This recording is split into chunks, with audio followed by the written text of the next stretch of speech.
Creator and you want to get into media, football field looking for talent.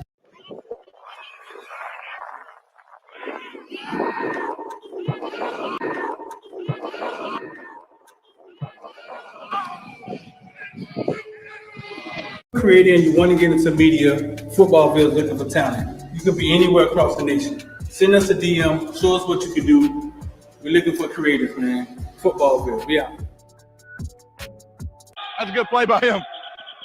Black, let's go, 11. That's all right, 11. We got to stay off the ground, I think, a little bit. But I like the fact that we were popping pads and running forward. We're going to be physical, guys. We're going to be able to throw it. We're going to go fast. Right now, we're going to be physical. And we're going to punch people right in the mouth because when we're up at the end of the game by 7 points and we need to grind it out, we're going to be able to do that.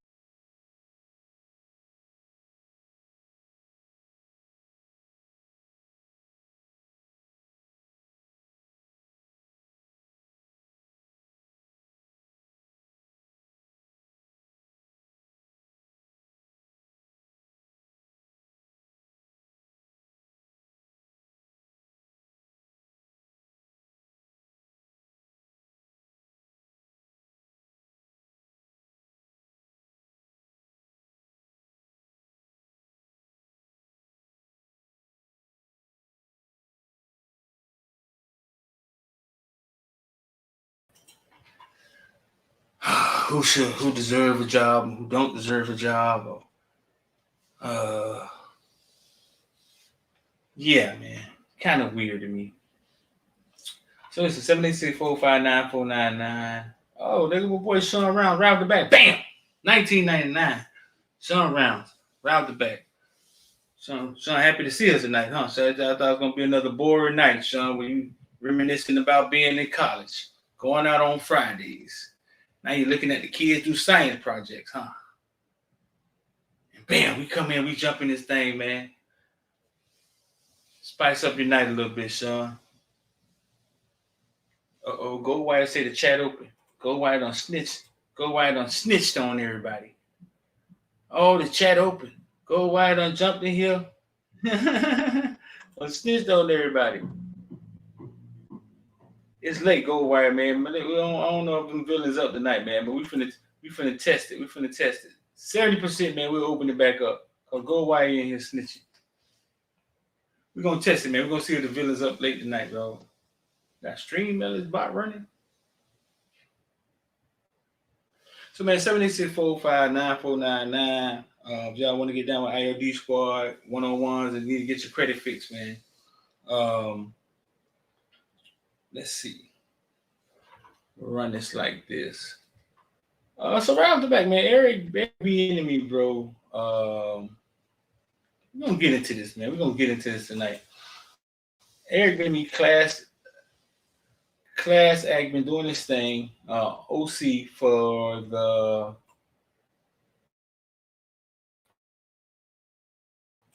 Chiefs. Get into this thing. I'm pull. I think he won 2 Super Bowls. I'm almost sure he won 2 Super Bowls. I think he won 2 Super Bowls.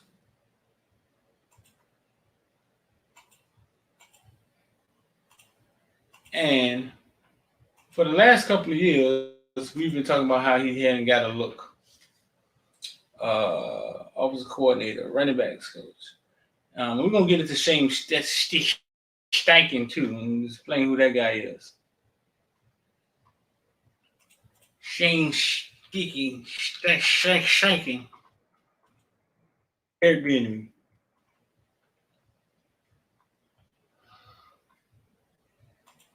I'm going to bring my boy Kyle and Richard here. Kyle, Rich, what's going on, bro? What up? What's good? Yeah, 2 Super Bowls, Eric Bienemy. 2-time Super Bowl champs, offensive coordinator. And the argument has been like, why hasn't he gotten a look? I know why. Because that Shane Stikachich, whatever his name is, He Chich. he taught Jalen Hurts how to play football. If it wasn't for him, I don't even know if Jalen would have got drafted.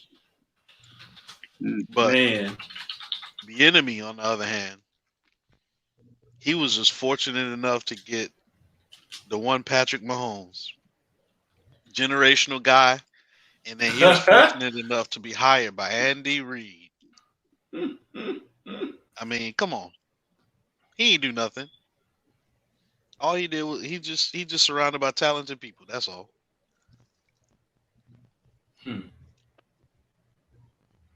Eagles request. Oh my God. Stick a chit try to get it out the mud. Stick a chich. And who else got hired? Jonathan Gannon. He's the defensive coordinator for Philadelphia Eagles. Mm-hmm. Yeah, both of the losing coordinators got jobs. That sounds so bad. That sounds so bad, dog. What his name is? John Gannon. Let's see. It don't matter. That sounds so bad. Both of the losing coordinators got jobs. Jonathan Gannon. Jonathan Gannon is now the head coach of the Arizona Cardinals. The crazy part is this, though. The wild part is what's going on, King. The wild part is Jonathan Gannon, nor did Stickenstein.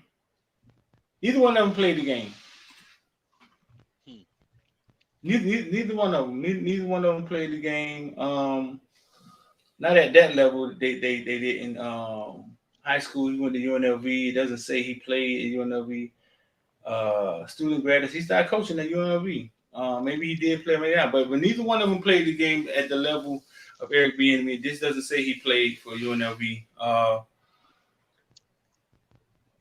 Grad assistant in 2007. Head coach in 2023. That's Stickenstein. Jonathan, student assistant in 2003 at Louisville. Went to college at Louisville. Doesn't say he played at Louisville. Head coach 2000. This is wild. Head coach 2023.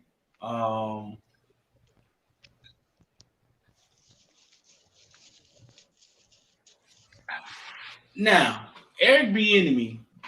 Here's the thing with Eric Bienemy. Okay, I'm gonna take a look at these guys' personal life. Personal life.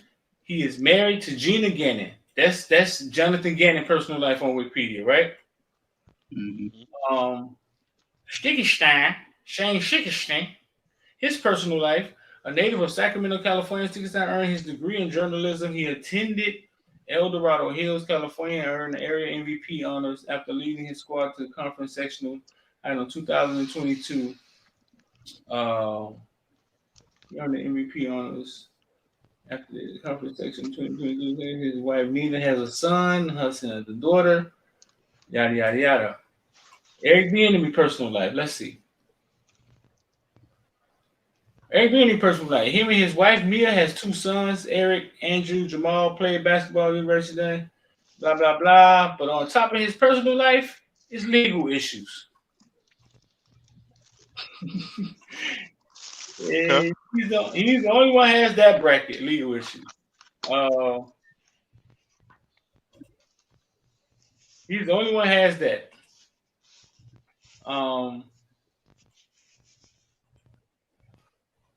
Eric Bienemy's legal issues. As a player of Colorado, Bienemy was arrested along with a teammate, Cannabis McGee, following February 1988 bar fight. McGee said the dispute arose and Bienemy alleged that he had been called a little knuckle. In 1988, somebody called Eric Bienemy a little knuckle and fists started flying, Kyle. In 1988. Somebody called him a nut. He pleaded no contest to disorderly conduct. How the heck, Rich? How you get on Front Street? He pleaded no contest to disorderly conduct. That was in 1988. In 1989, Eric Bienemy was ticketed in West Bend, Colorado for driving a defective vehicle in rural Colorado for speeding in October 1990. His license was suspended for a year after another traffic violation on March 21st. Bienemy was caught speeding and driving with suspended license on I-70 near Rifle, Colorado. I ain't never gonna drive through Rifle, Colorado. Going 92 miles per hour. Bienemy drove through it going 92 miles per hour. 1991, Bienemy failed to appear in court on charges relating to March 21st incident. A bench warrant was issued for Colorado first his arrest on April 23rd, 1991, 2 days after Bienemy was drafted. He got arrested 2 days after he was drafted in the NFL. I don't remember that. On July 4th, 1990, Bienemy pleaded no contest to interfering with a firefighter who had been performing his duties to extinguish the fire in Bienemy's mother's garage. Bienemy received an 8-month suspended sentence and was suspended for 1 game. Bienemy was instructed to do 40 hours of community service and attended 8-hour firefighting training. What? They sent him to firefighter training. An assistant attorney said that Bienemy failed to attend the firefighter training. No shit. Session is stipulated in plea agreement, but Bienemy asserted the session was optional. On September 27, 1993. All right. Bienemy was arrested in Boulder, Colorado for allegedly harassing a female parking attendant. According to the police report, while with his friends, Bienemy put his hands on the attendant's neck, startling her. She told police. Bienemy and his friends took off their pants and began urinating nearby. Bienemy was also named in an outstanding warrant on the charge of driving with suspended license. As a result of this incident in April 2001, Bienemy was arrested again for driving under the influence and was docked a month's pay. So Bienemy was really active from 88. In the 90s, he had a little turbulence, right? Now, how much of that is connected to something like alcoholism? What you mean? He may have an alcohol problem? He probably did in the past. Remember the Dolphins had that coach with the coke problem? Mm-hmm. He back coaching too. I mean, to say he has an alcohol problem, I mean, he had a pretty long career for an alcoholic. That usually don't happen, so I'm not going to connect those dots. How do we get in this conversation? Because Eric Bieniemy, who's been the OC at Kansas City for around, he was a running back coach from 2013, 2010. He was Colorado OC 2011. He was the OC at Kansas City since 2018 and won 2 Super Bowls.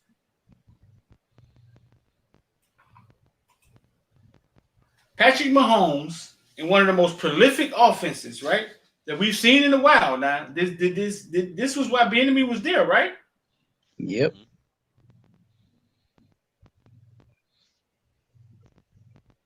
Patrick Mahomes kicked ass. Bienemy is the offensive coordinator. And it always seemed like when the offensive coordinator got a tan and the head coach is a guru, we're not sure who calling the plays. Mm-hmm.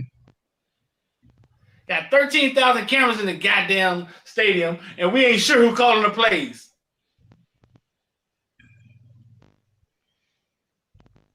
Get us on the Harbaugh? We weren't sure who called the plays when they had only when they had success. We ain't sure who called the plays. Okay, let's get this straight. Let's get this straight. Because he got all the blame when he got to Miami. All that shit. Now here's another one too. I'm gonna bring this up as well. Andy Reid had some issues with his sons when he was both with Philadelphia and with Kansas City. Mm-hmm. Does that make him not eligible to be a head coach? Let's put up Andy Reid. One of them committed suicide or something, no? Yeah, his son was always into drugs and shit. I mean, yeah, one of them was trapping out of his house at one point when he was with the Eagles. Everybody said trapping. Yeah, his son was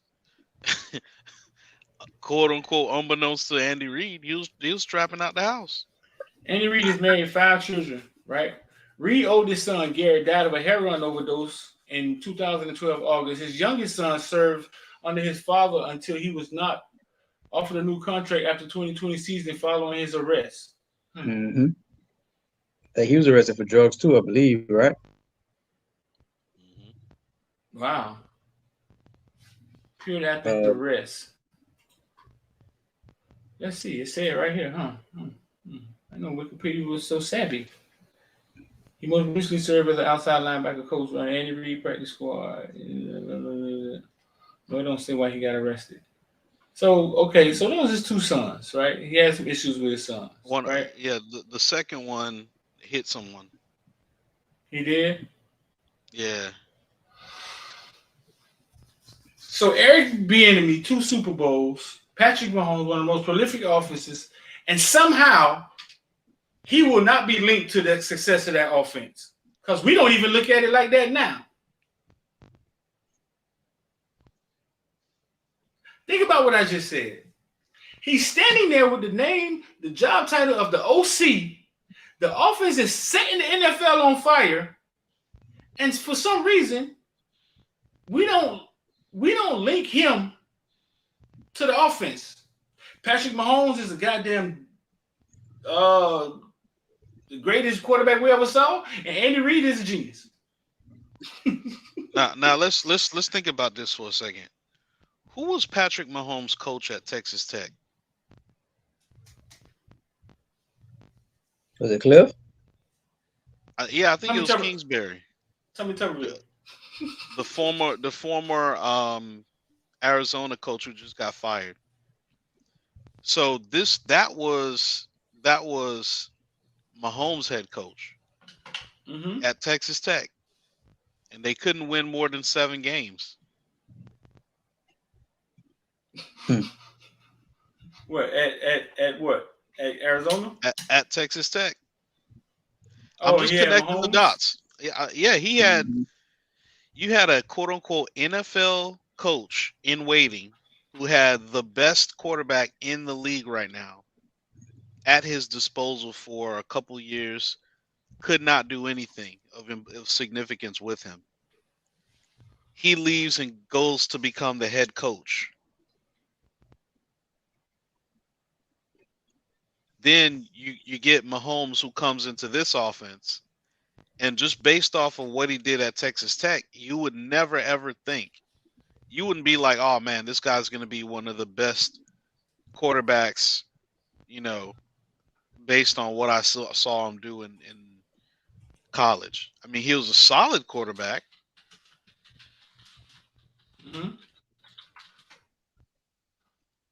So you can attribute some of his growth as a player to the coaches that surround him. And whether you like it or not, one of those coaches is Eric Bieniemy.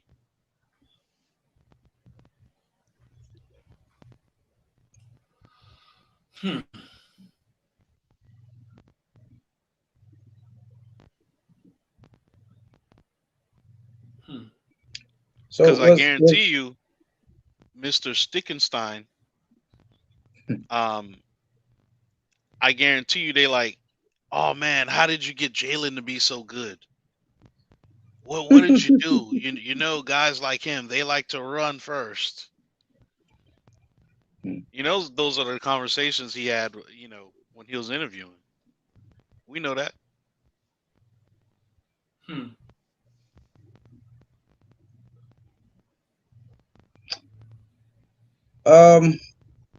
Okay, y'all talk about Andy Reid and him as an OC. We know Andy Reid he's good on offense, but you saying Reid is one of the greatest OCs ever, right? I don't know if that title, they didn't give him that title in Philly, did it? I mean, it's just amazing how he's in Philly. Like we know he can call an offense. We know that, right? I don't know if anybody was calling him one of the greatest OCs ever. I guess now that he's over there with Pat Mahomes, now you're saying he's one of the whatever.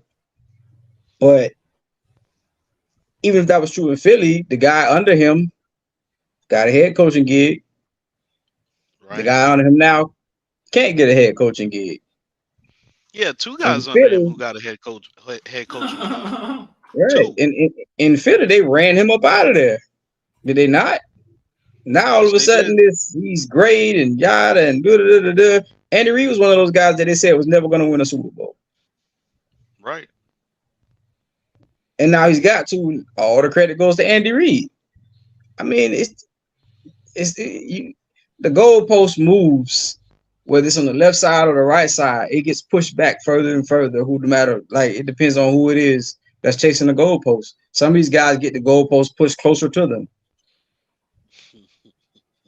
It's like I'm getting ready to kick. Oh, that guy's outside. Let's move up 5 yards. That's for some of the guys. For some people, they just keep pushing it. Nah, you need to kick this from the 50, bro. Okay. Tennessee Titan head coach last 5 years, 2018 and 2023, Mike Vrabel. Y'all like Mike Vrabel? He's a good coach, but I feel like Vrabel is learning on the job, and they're gonna let him. He's been the coach for 5 years, right? Yeah. He learning on the job. He getting OJT.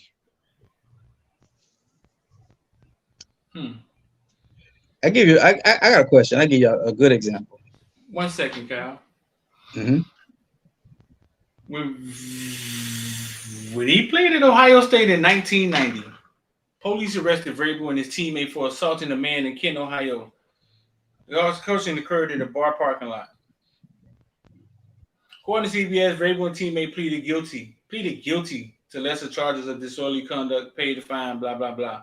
In 2011, Indiana police arrested Vrabel for the theft from an Indiana riverboat casino. Vrabel's agent released a statement, Pro Football Talk, said Vrabel took accountability for the incident. Both times he said he did it. Tennessee head coach for 5 years. When you look at his Wikipedia, there's no section that says legal issues.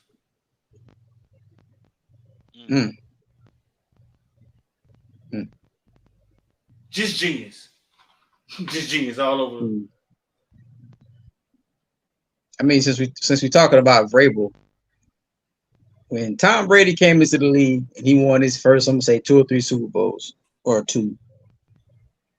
Tom was very pedestrian. Tom was just on the team, not messing up the game. Did he make some big throws in the fourth? Yeah, but Tom, he was just on the team, not messing up the game. Why was Charlie Weiss such a hot commodity coming out of that? And how many OCs has Tom Brady gone on to play with that have got head coaching gigs? They gave Josh McDaniel. He's gotten 3 or 4 jobs. Sucked at one, quit at the other. Now he's back at it again. They keep on coming for him. He keeps on getting these jobs. But Tom Brady down in Tampa, Byron Leftwich. No, bro. You ain't good enough. I'm not saying Byron should have got a head coaching job. I'm just saying, well, Byron gets fired after having one bad year. He's not even interviewing. Right. And everybody attributes him winning the Super Bowl and his offense to Tom Brady. Then when it goes bad, Byron Leftwich gets fired. So Tom was a good play caller one year, but not the next. I don't understand. Come on, man. This is ridiculous. No, bro. So Eric Bienemy leaves Kansas City to go to Washington to be the assistant head coach. There we go, the assistant head coach here. And more money. And people are saying, I hope he do well over there. Only thing I can think of is he left for more money because he know he'll never get a head coaching job. Or somebody told him, listen, man, we finna fire everybody next year. You'll be the head coach. I think it's neither. I think it's he just, I don't know who sat down and talked to him. Or maybe it just got beaten to his head to the point where he just had to believe that these people were telling him what's right. And that's go off and prove yourself away from Andy Reid. And that's how you're going to get the gig. somebody got that into his head. And I'm not saying it's right or wrong. I'm saying actually I am. I'm saying it's 100% wrong. I'm not saying it's right. It's 100% wrong that people kept saying that bullshit crap. He finally had to succumb to it. I'm sure that man don't know what else to do. Like, what else can I do? Maybe these people are right. Maybe let me try it, even though I don't, it's messed up, but maybe let me try it. That's the only reason he left. Grass ain't always green on the other side, man. You can go to Washington and that can end your OC career. You know what I'm saying? I stay with Patrick Mahomes and win 4 Super Bowls. But he's looking at it like, oh, how am I gonna get this head coaching job? This is the only way. Probably it's rocking a hard place, man. What am I gonna do? I honestly think that in order for this to really be rectified, in order for this to really stop happening, is you got to have some buy-in from the other side too. Like, you're gonna have some folks who don't have tans when they go get these jobs to relinquish their jobs and say, look, I'm not taking it until Bienemy gets a head coaching job. Oh, you know that ain't happening. Well, there you go. Because we're talking about this. But remember how fandom works. The average fan of the Cowboys, Commanders, Chiefs, they do not care. They don't care whether or not Bienemy is on that sideline or on anybody else's sideline. They care about the result. They care about going to the games. They care about being a fan. That's how fandom is. So until it hits your living room, until you really start to realize how much this does affect, because the NFL is a microcosm of society, right? Mm-hmm. So when you a bruh and you've been at the job for 20 years and you still an assistant manager and you go do everything, you go get the degrees, you go do this, you go do that, you don't get in trouble, you keep your nose clean, you start wearing khakis, you cut your hair, and you still don't get the job. And you like, man, what am Everybody I remember doing? this play? You said, So, what am I doing? I'm losing myself, huh? right. So that's all I'm saying. So,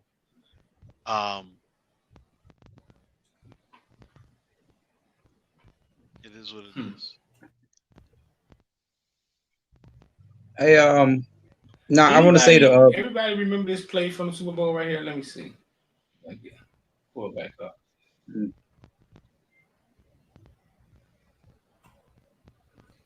McKinnon took a handoff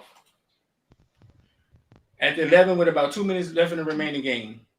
Remaining found himself wide open for a touchdown, but instead of scoring, he made a slide at the 2-yard line and stayed in bounds. It kept the clock running so that when Kansas City kicked the go-ahead field goal, Philadelphia wouldn't have much time to make a play. Hey, we all remember this play, right? Mm-hmm.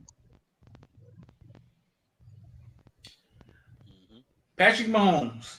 I want to get a credit to Eric Bienemy, Mahomes said, because even though sometimes we get tired of them talking about those moments, they always seem to happen in the biggest games. And he makes sure we go through the details about them every single week. Bienemy, Kansas City offensive coordinator, deflected the praise back to McKinnon.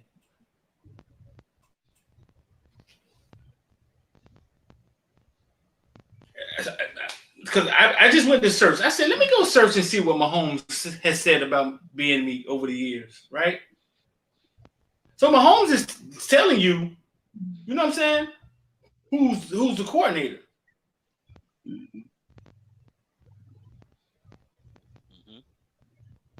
But for some reason, Andy Reid is one of the greatest coordinators ever. What Sean just said, right? Right. You know why? You know why we believe that? I'm gonna tell y'all why we believe that, because I'm in media. You know why we believe that Andy Reid is one of the greatest coordinators ever? That's what the fuck they say on the TV. We don't know these dudes from a can of paint, dog. I've been told by NFL players, listen, dog, I only been coached well once or twice in the NFL. The rest of them were just guys. But they tell us these guys are geniuses. They give the credit. They give the credit when Jalen Hurts out there going crazy. They give the credit to his offensive coordinator live on TV, and then we believe it. Kansas City out there doing do-si-do and getting in formation and running fucking plays that's unstoppable on the goal line, and we don't know who called the goddamn play. We don't know who gets the credit for it. That's Andy Reid being that old crafty veteran Andy Reid. Look at this formation. Nobody but Andy Reid can think of something like this. No, he didn't do that. You know for a fact, no old school coach is gonna do no crap like that. That had to come from a dude who would take a piss by a parking attendant.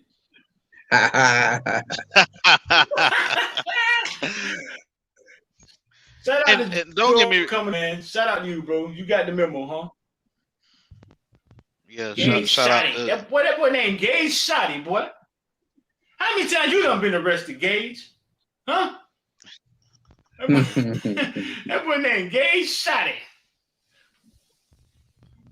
Now check it. I mean, nobody on this panel is saying that Andy is not a great coach. That's not what we're trying to insinuate. I don't give a damn. Listen, Rich. I don't care, Rich. We believe it. We believe it because they say they give him the credit. No different than we believe Joe Brady was the reason why goddamn God's son, the quarterback, Joe Burrow, was throwing the ball around the yard when he was at LSU because they said it 3-4 times during that national championship. Right. And I gotta say this too, and I it is what it is. So 305 Kane rep. You also gotta put respect on Eric Bieniemy's name too. Yeah, dog. You gotta put respect on his name too. Yeah.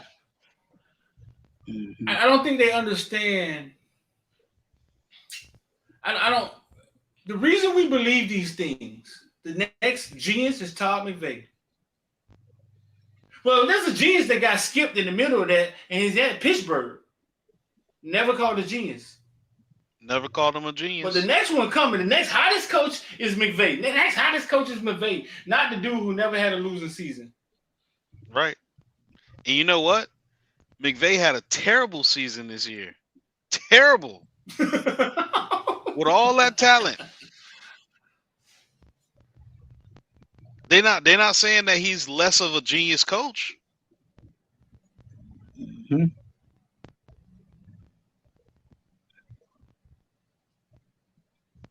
He still has a job. Bro, the losing team coordinators got head coaching jobs. Both of them. Sean, 305. Sean, you my guy. The losing team head coach, offensive coordinators got head coaching jobs the next day. So let me ask this. Let's play 3-card Monty here. So are we saying because we understand that Andy is a great coach, because I think we're moving the bar here. We're not talking about Andy being a great coach. What we're talking about is perception. The winning offensive coordinator did not get a head coaching job, whereas the losing offensive and defensive coordinators, they both got promotions. Listen, man, I don't want y'all to hear what you want to hear. Y'all got to hear what we're saying. We just talking about the perception of it all. Like, it's easy to call Andy Reid a genius, but nobody was calling him the greatest OC when he was in Philly, right? But now he is. And that's great. We don't have a problem with that. But it's just showing you how the goalpost moves, right? And he gets run out of Philly. He goes to Kansas City. Now he's the greatest since sliced bread, right? Eric Bieniemy does his thing, and it's still, oh, you got to go prove yourself. What do you need me to do? I am the OC. The guys are telling you, hey, he gets us prepared for this. He's the one called this play. He's the one that saw that weakness in the Philly defense. You got Tyreek Hill, who ain't even there no more, talking about Eric Bieniemy. You got the coach that when does it matter for that guy is what we're saying. Nobody's saying Andy Reid is not. Y'all stop hearing what you want to hear. You know what I'm saying? That's not what we're trying to say. Andy gets all the props in the world, but Andy's not there by himself. There's somebody else out there that's doing a damn good job, and he's not getting the credit for it. That's what we're saying. I don't know why y'all keep talking about Andy's not getting credit or getting no respect. That's not the point. It's not. Right? No, they got stuck. They got stuck there. They got stuck. They got stuck there. Like when you argue with your girlfriend in the house and she gets stuck on the word always. You always do that. I always. Remember that, and then the goddamn conversation take another. They got stuck there, but at the same time, we gotta ask ourselves, why are we so passionate about Andy Reid being a good coach?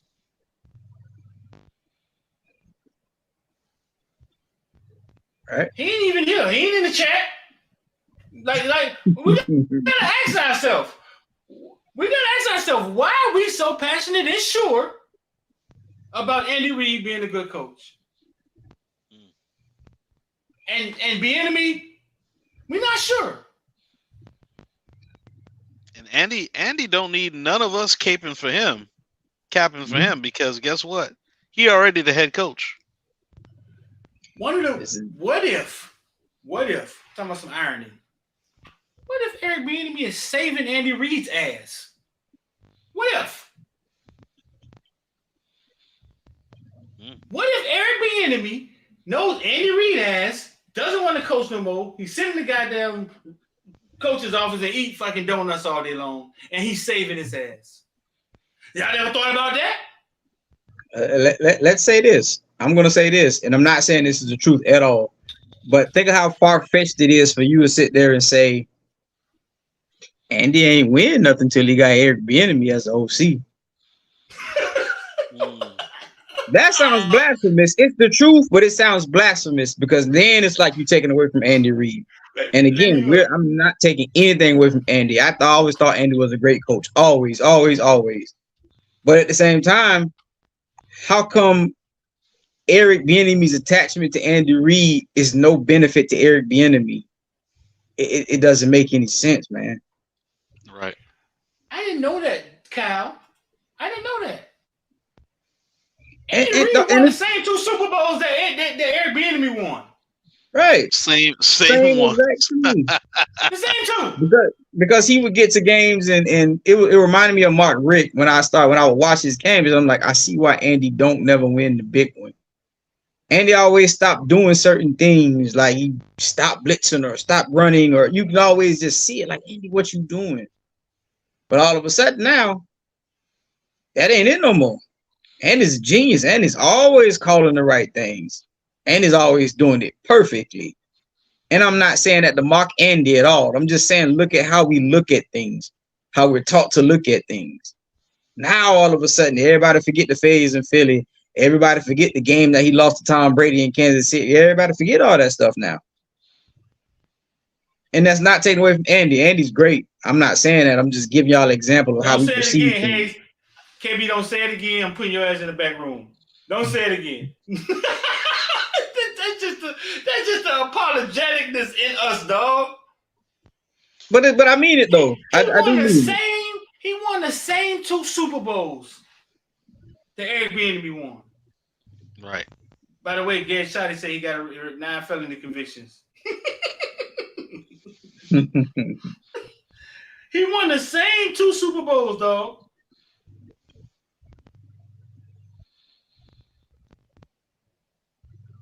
And just reading it real quick. Just reading it. Eric Bienemy agreed to terms on a multi-year deal as their assistant head coach / offensive coordinator. His agent Jason Fletcher tells me.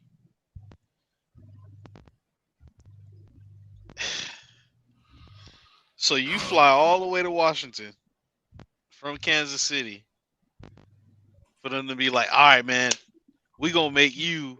I know we need a head coach. We gonna make you an assistant, big dog. Washington doesn't have a head coach right now. I don't know. I think they They don't got have to. one. How They bad have they are. to. They have to. Ask the chat. Who's watching the head coach, chat?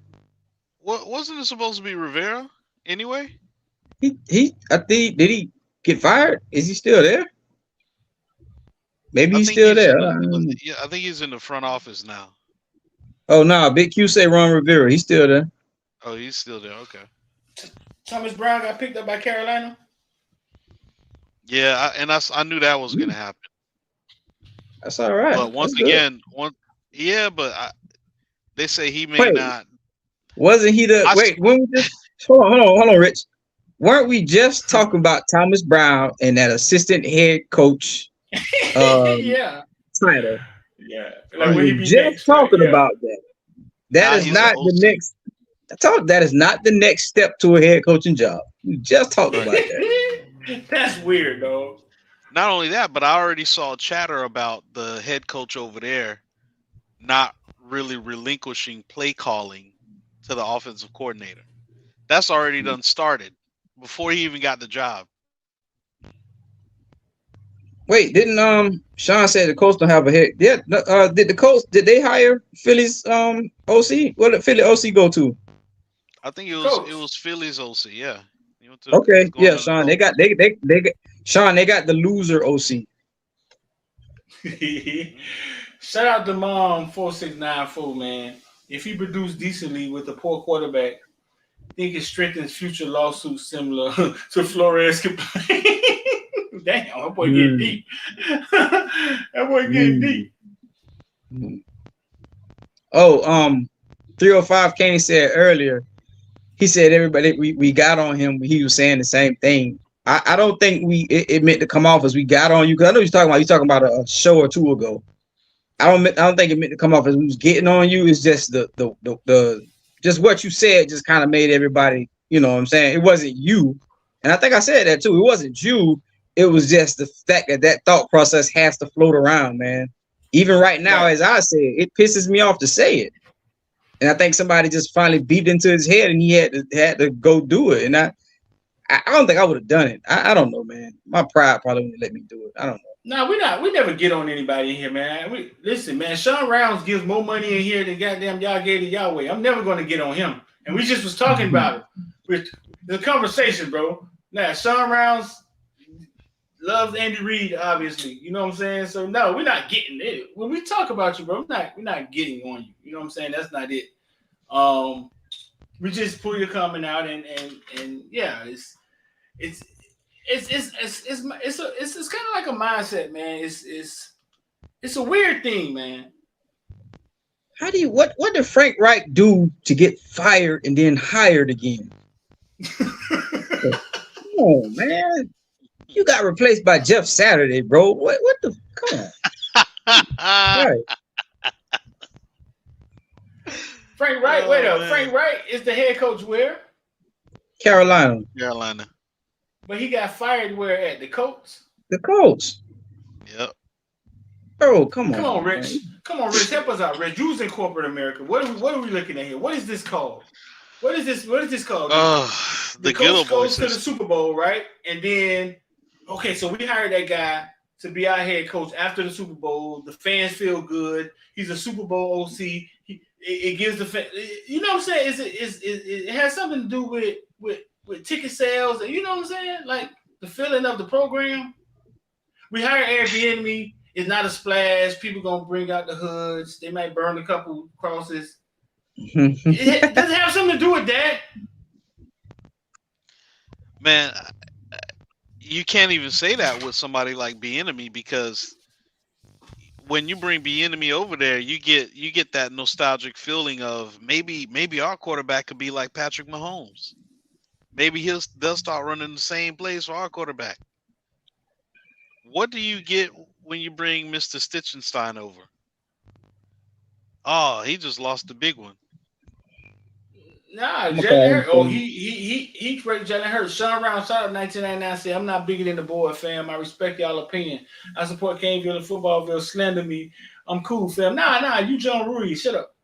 I was just gonna say, bro, you are bigger than the board. You are, no. You You bigger John than the Ruiz. You board. can do what you want to do. You can I'm actually be telling like, you. hey, Street, man. Hey, Street, you need to do morning show at 11 o'clock. And I probably do it, dog. Like, you John Ruiz, dog. Stop being so humble. I hate it. Like, I hate when we always humble and shit. No, dog. You John Ruiz. You got a little power in here, bro. No, man. It's What 305? Hold on. I'm trying to, KB. Let me address what 305 say, because I don't agree with that at all. Well, I'm gonna ask you this. He says, I think a head coach's legacy is dictated by their coaching tree. I don't think so. You know why?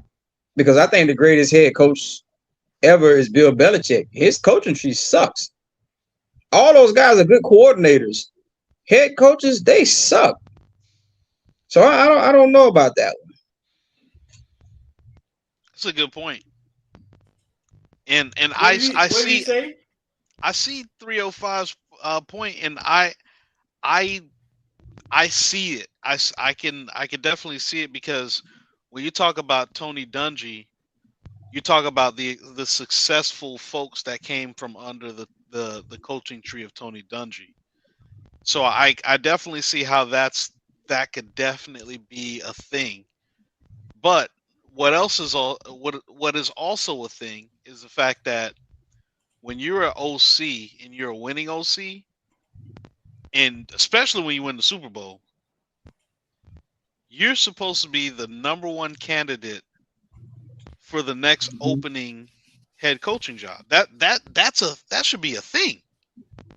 Mm-hmm. But right now, what we have going on is the goalpost is moved because OCs may look different. So it's like, well, there's some other guy in college. There's another guy who just finished coaching high school.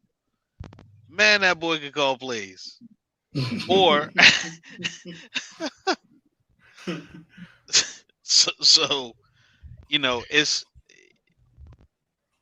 who's defining this stuff? Who's putting the definition on what it means to be great? Right. Hey, Shotty on fire in this comment section. He just became a member. I see why, but dog got a lot to say. Let loose that shot. Let them shots go, boy. He's a dog real fast on Google and Siri. Yeah, I like that Bill Walsh comment. Yeah, you absolutely right about that. But you know what? But you know, we can look at it like this too, and I do think it's important. I think, like, where you come from, you know what I'm saying, who you came up on. I think that plays a part in a lot of things. But when we talk about coaching tree now, sports is a copycat league, and see, that's the thing. Is it that certain guys have great coaching trees, or that certain guys, because they were so great, their guys got the opportunity? Like, I think that's a fair question, because when you win, everybody comes and poaches your guys, right? And somewhere along the way, you get to a team where you end up with a Patrick Mahomes. I'm not taking a shot at Andy. I'm giving y'all an example. You end up with a Patrick Mahomes, and that kind of helps you to keep on winning. Like Street says, he's starting to look at it like, man, you get the talent. That goes a long way to your genius, right? So you start to pluck guys that, you know what I'm saying, come from the winner. And then you go to certain places and you win, guys come pluck from the winner. So we look at Bill Walsh and Bill Parcells, we look at all these coaching trees and stuff, and part of it has to be that their guys just got the opportunity because they came from the winning, coming from the winning franchises.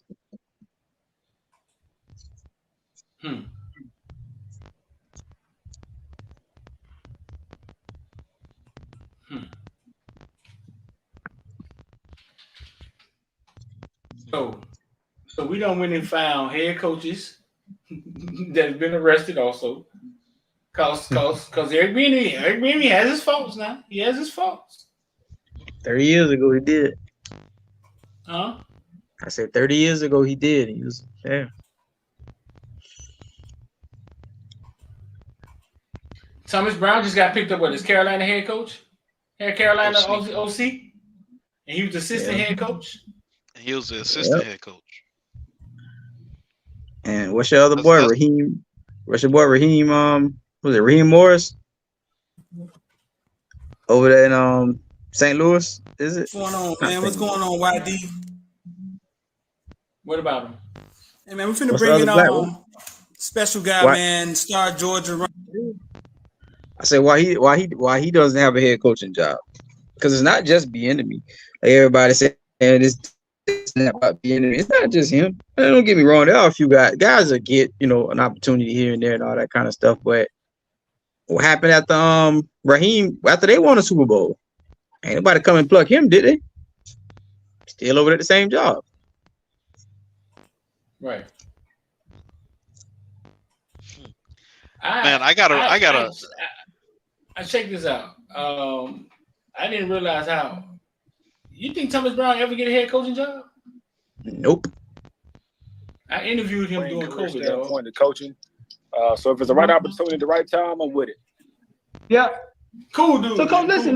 You had a lot of success. You had a lot of success coming out of high school, and even at Georgia, you had a lot of success, right? Yeah, for sure. I mean, I was pretty near. And, me and Gus, we kind of stay in contact. When Tennessee Chattanooga is where I started. Right. And, you don't have basketball. Like, you see the name says Thomas Brown Sr. My license says Thomas Brown Jr. You know who Card is.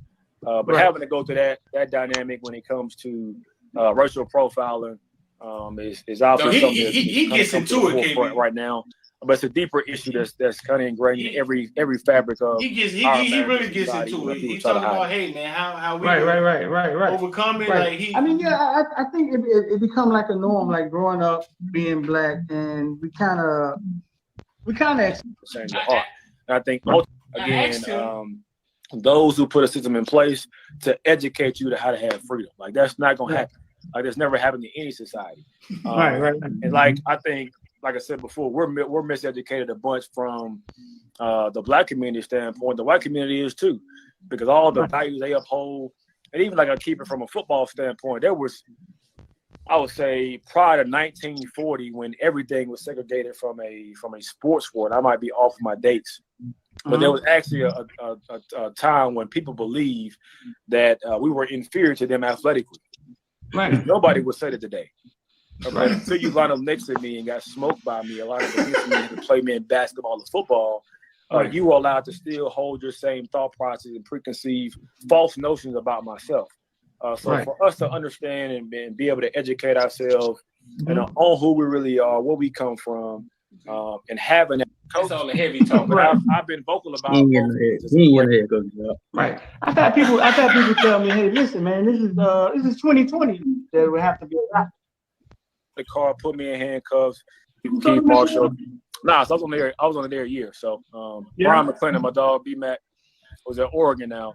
He recruited all those guys. I didn't realize you talked about Brian McClendon. My guy that coached me in college, Tony Ball, left to go to LSU. B-Mac moved to receivers, and I came from Wisconsin. And it was like video game numbers week in and week out. Who's the most talented player you've ever played or coached? Like you think about it, you like, man, that dude, that was unreal. So I would say playing wise, cat you probably don't know. Yeah. The guys that went to Georgia, Odell Thurman was probably the most talented dude I've been around. I asked him. But definitely had ability that it's hard to come out. Even, Mark, I feel unfortunately had to deal with the high panic from an NFL standpoint, but just talk about natural God-given ability. Those guys definitely had super talent. Mark Walton? Oh yeah. Yeah. Now, I wouldn't put him in the same category natural ability wise, to be honest with you, as Sony and Chubb and Melvin. But he definitely had a great skill set. Man, Sony Michel here in South Florida, man, is like a legend, man. And you got a lot more people speaking up and being public about it that probably wouldn't say stuff before.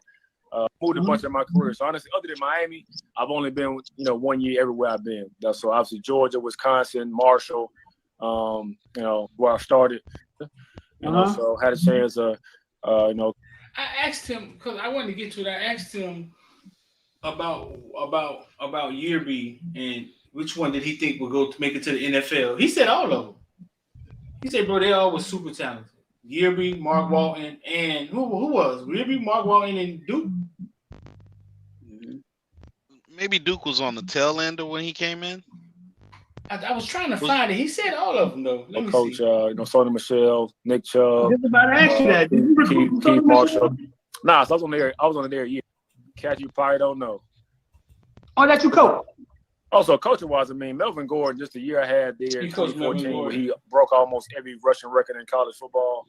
And it was like a video. I mean, the stuff that guy did was, but definitely had ability that it's hard to come. Mark Walton. There's a lot going on right now. These that you can find an area if you're gonna be honest, which it didn't go as long as I wanted to. Right. But no, I wouldn't trade that for anything. No. With them. And ended up kind of finishing my career up, and then kind of jumped into coaching maybe about 4 or 5 months after I got done playing. It's funny you asked me that. My wife asked me the same question maybe like 2 weeks with them, and ended up kind of finishing my career up, and then kind of jumped into coaching maybe about 4 or 5 months after I got done playing. Would you all of that, man? The playing in the sun, the practicing in the sun, everything you had to go through at Georgia. Like, would you do it again?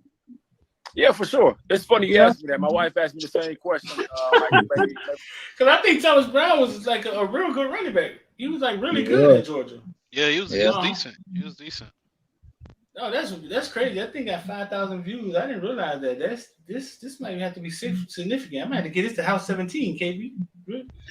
I don't know, Street. Once they get out, he still ain't getting no job. He get that out. Wait till he get a job first. They can cut it up. They ain't gotta put the fight the power part of the interview, dog. Let him get his head coach and get on that cane juice. No, listen. Let me put this in perspective. This was during COVID. This was during COVID when the NFL was trying to understand. You see what I'm saying? He was able to talk like this because he had just went in front of the team and basically told them, hey, listen, y'all don't go through what we went through. And he said he gave it to McVay. He was like, man, I gave it to him. Like, what the fuck y'all thought? Y'all thought we lived the same life? he said they sat there and they listened. So this was during the same time. Yeah, McVay's a younger guy, right? Huh? McVay's a younger guy, right? That's the thing. That's the key. So, like what Rich was kind of alluding to earlier, those guys are not gonna like start and saying, "Oh, we're not doing this and that until this and that gets a fair shot." That's not going to happen. What's going to happen is the old guard is going to have to go out. You're going to have to get some younger owners basically, and some younger head coaches and stuff that's going to see the world in a different way. As we talk about holding Eric Bienemy to what we did 30 years ago, and nobody's going to hold Jerry Jones to what he did. What was it? 50 years ago, whatever, because it was 50 years ago. Till you remove the Jerry Joneses and all those type of guys, that's the only time you're going to see it different. When the old guard goes away and the new guard come in, you might start seeing something change, maybe. Yeah, but he said they allowed him. This was during Black Lives Matter. He said they allowed him to get up there and basically tell a truth. They wanted to hear. They wanted to understand. Like, so you get pulled over sometimes, even if you being the NFL coach. Like, yeah. Now check this out. Before we go further, I wanted to read this. It won't pivot too much. So someone posted in the group me, Josina Anderson, saying that Bienemy, of course, he gets the big pay bump. It's his first multi-year deal as a coach. Blah blah blah blah.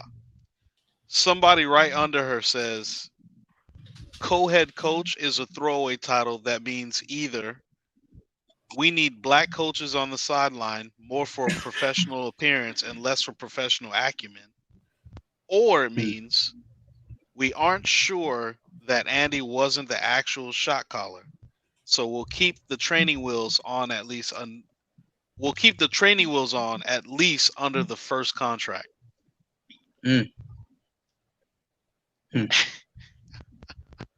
Who said that? I guess he's another reporter. Yeah, that was a hell of a that was a hell of a response too. This is true. Yeah.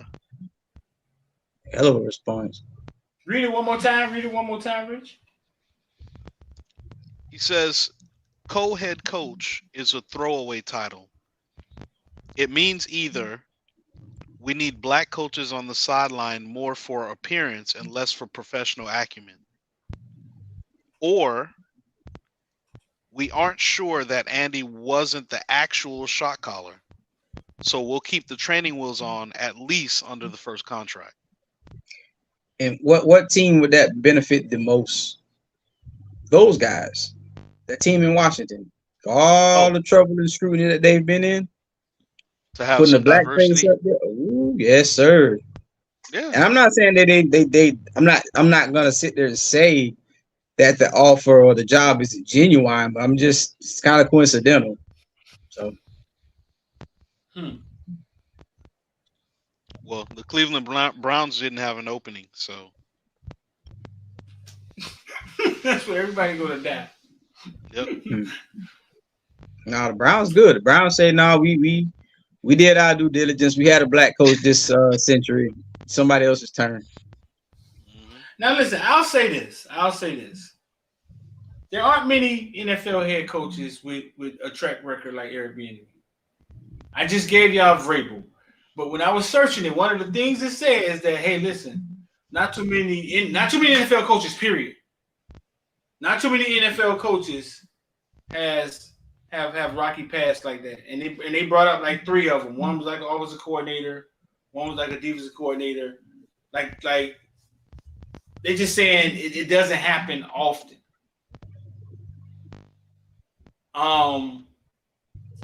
Vrabel was the only one I pulled up. But anyway, man, the goalpost it does just keep moving. If the TV would praise Eric Bieniemy the way they praised Philadelphia coordinator the other night when Jalen Hurts was going crazy, it'll be a different story. Street, we just had a head coach. We just had not a head coach, but we just had an offensive line coach in Miami that got caught in Vegas with cocaine and hookers. I mean, I don't really on video. See, what y'all don't understand is what makes it worse is on video. Oh God. Ray Rice punched his girlfriend, and we don't have video of it. Ray Rice probably still running in the NFL. That's true. On video, he was begging for cootie cat and snort cocaine. I mean, the girl was a regular. He's back coaching. Things all gravy. Man. No allegations there. But Bienemy peed on something 30 years ago. Oh man.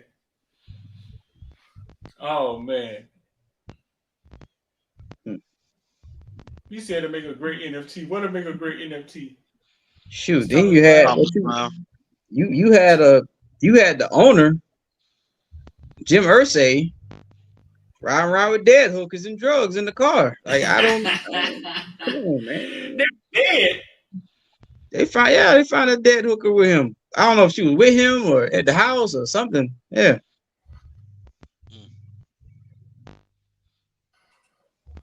Man, that's tough.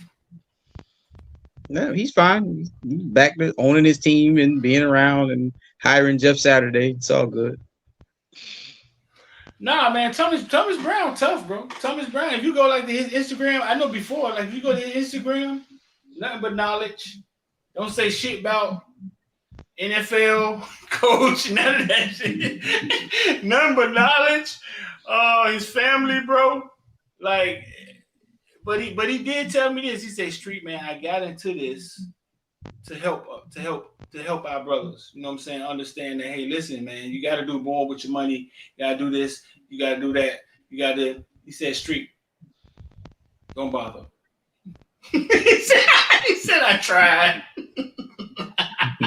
He said, "They don't care." That's coming from a dude who's inside of the NFL. He said I tried, man. He said they don't give a damn. They don't care.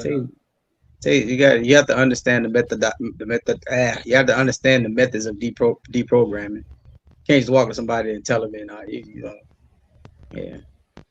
Especially when they get there, it's too late then. So you have to understand how to deprogram somebody. Shit, you took the deprogramming class? What class? I was absent that day in school. What class that was? It's a lot of research and a lot of TV.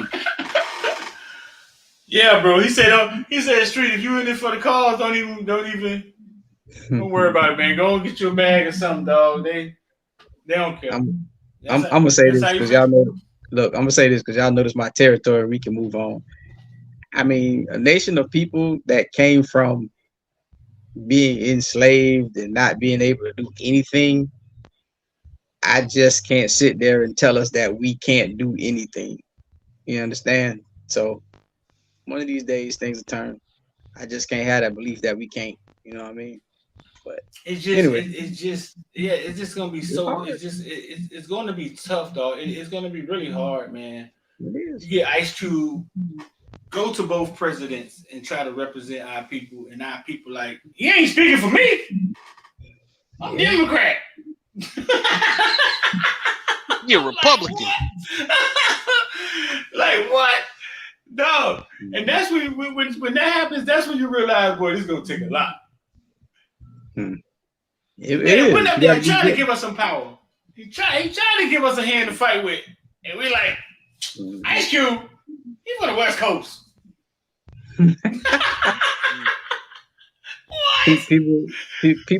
People not built for the things that they think they are. And so then they have to know when to take a step back. You ain't built for it, and it is what it is, you know. There ain't nothing wrong with that. Right. I don't mean that in the negative. Ice Cube tried, dog. Yeah.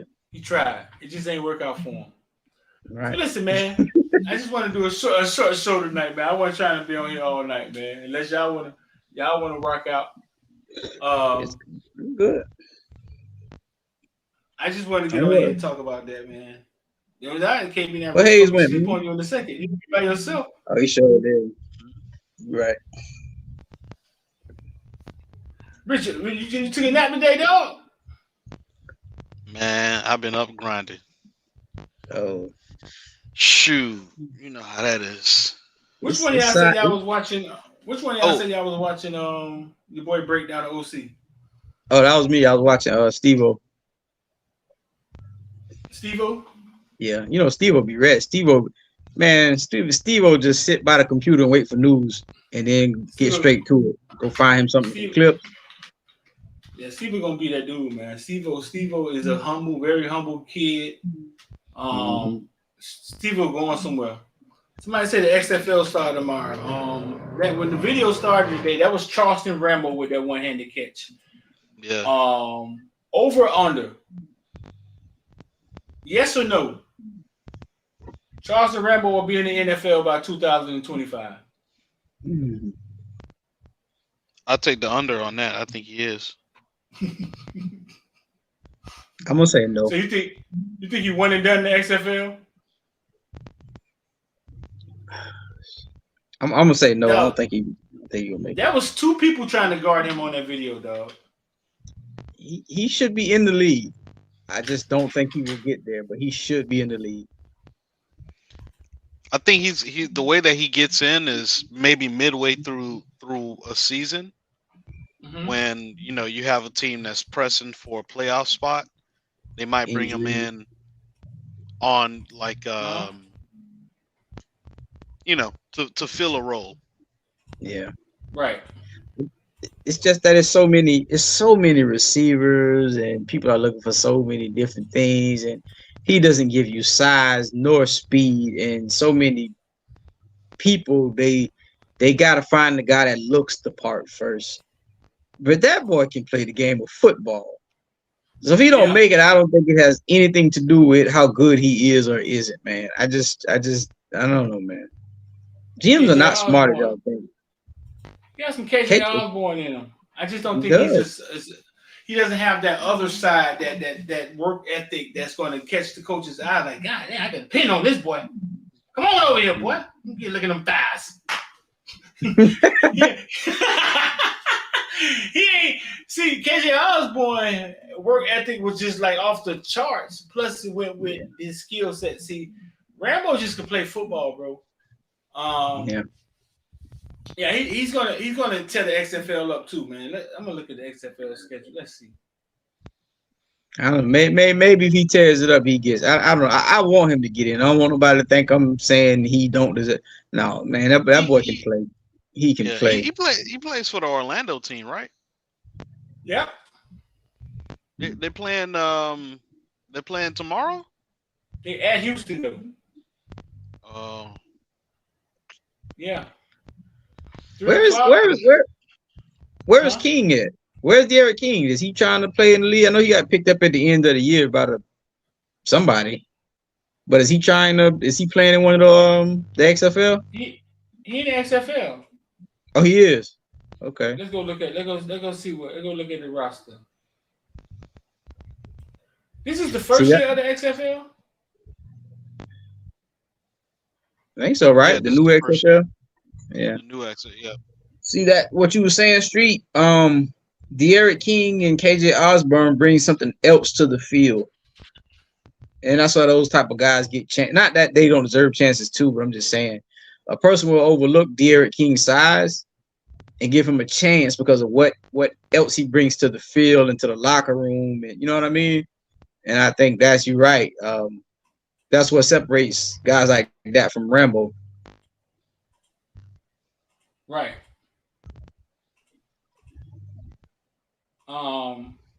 Quarterback for the DC Defenders. He playing DC. They play 8:00 tomorrow night. I was about to say DC Snipers, though. Like, where the fuck did I get that from? Oh, damn, Street. Come on, man. You know, we supposed to be politically correct on this show. You can't be bringing that up, man.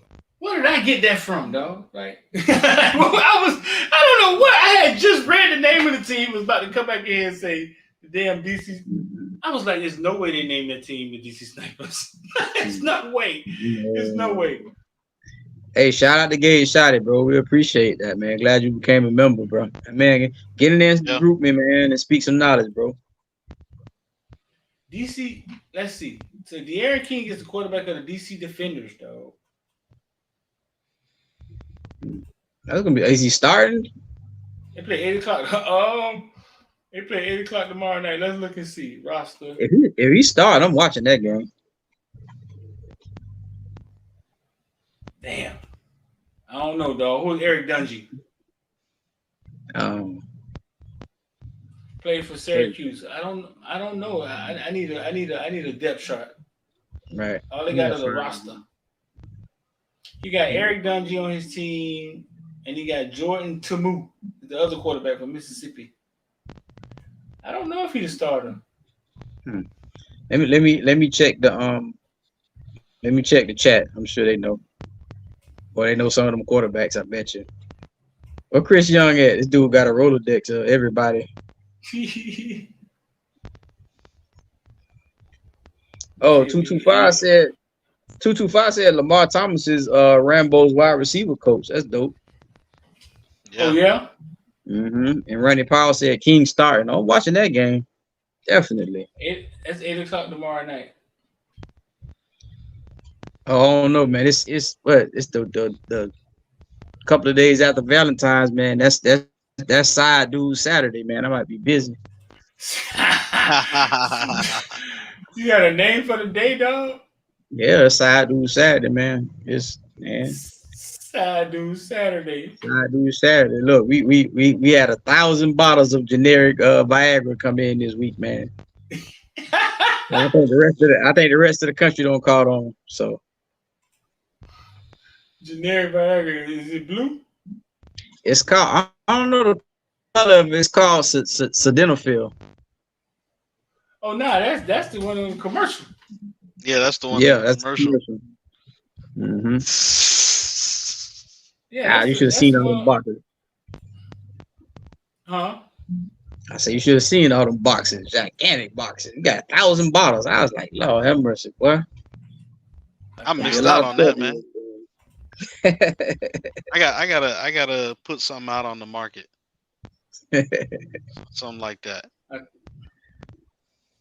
1,000 bottles, dog.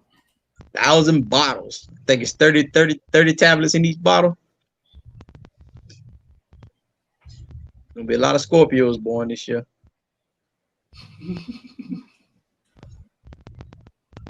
Heck no. Oh yeah, for y'all that want to check it out, because I know obviously us getting a new OC was a big topic. What's Steve O's page? 365 Canes or something like that? Yep. Yeah, Steve-O got the breakdown on there, different games that they playing, and he break it down. Steve-O love to talk that Coach Hayes talk, that gibberish. But he'll break it down for you. He was excited. He called it Coach Hayes talk. That's that coach talk. I can talk the game, but I can't the lingo like that. No, I'm good on all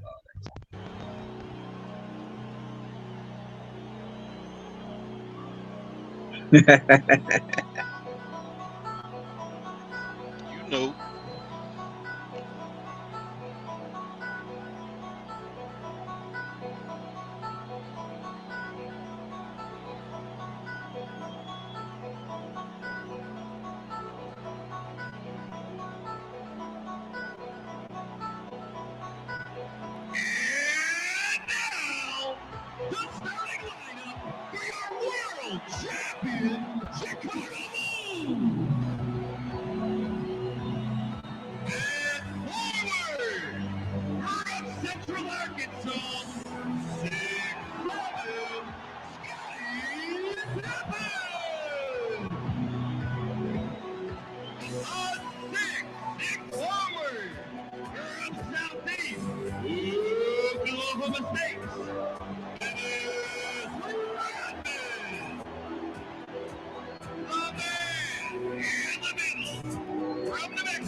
And there's Michael Jordan.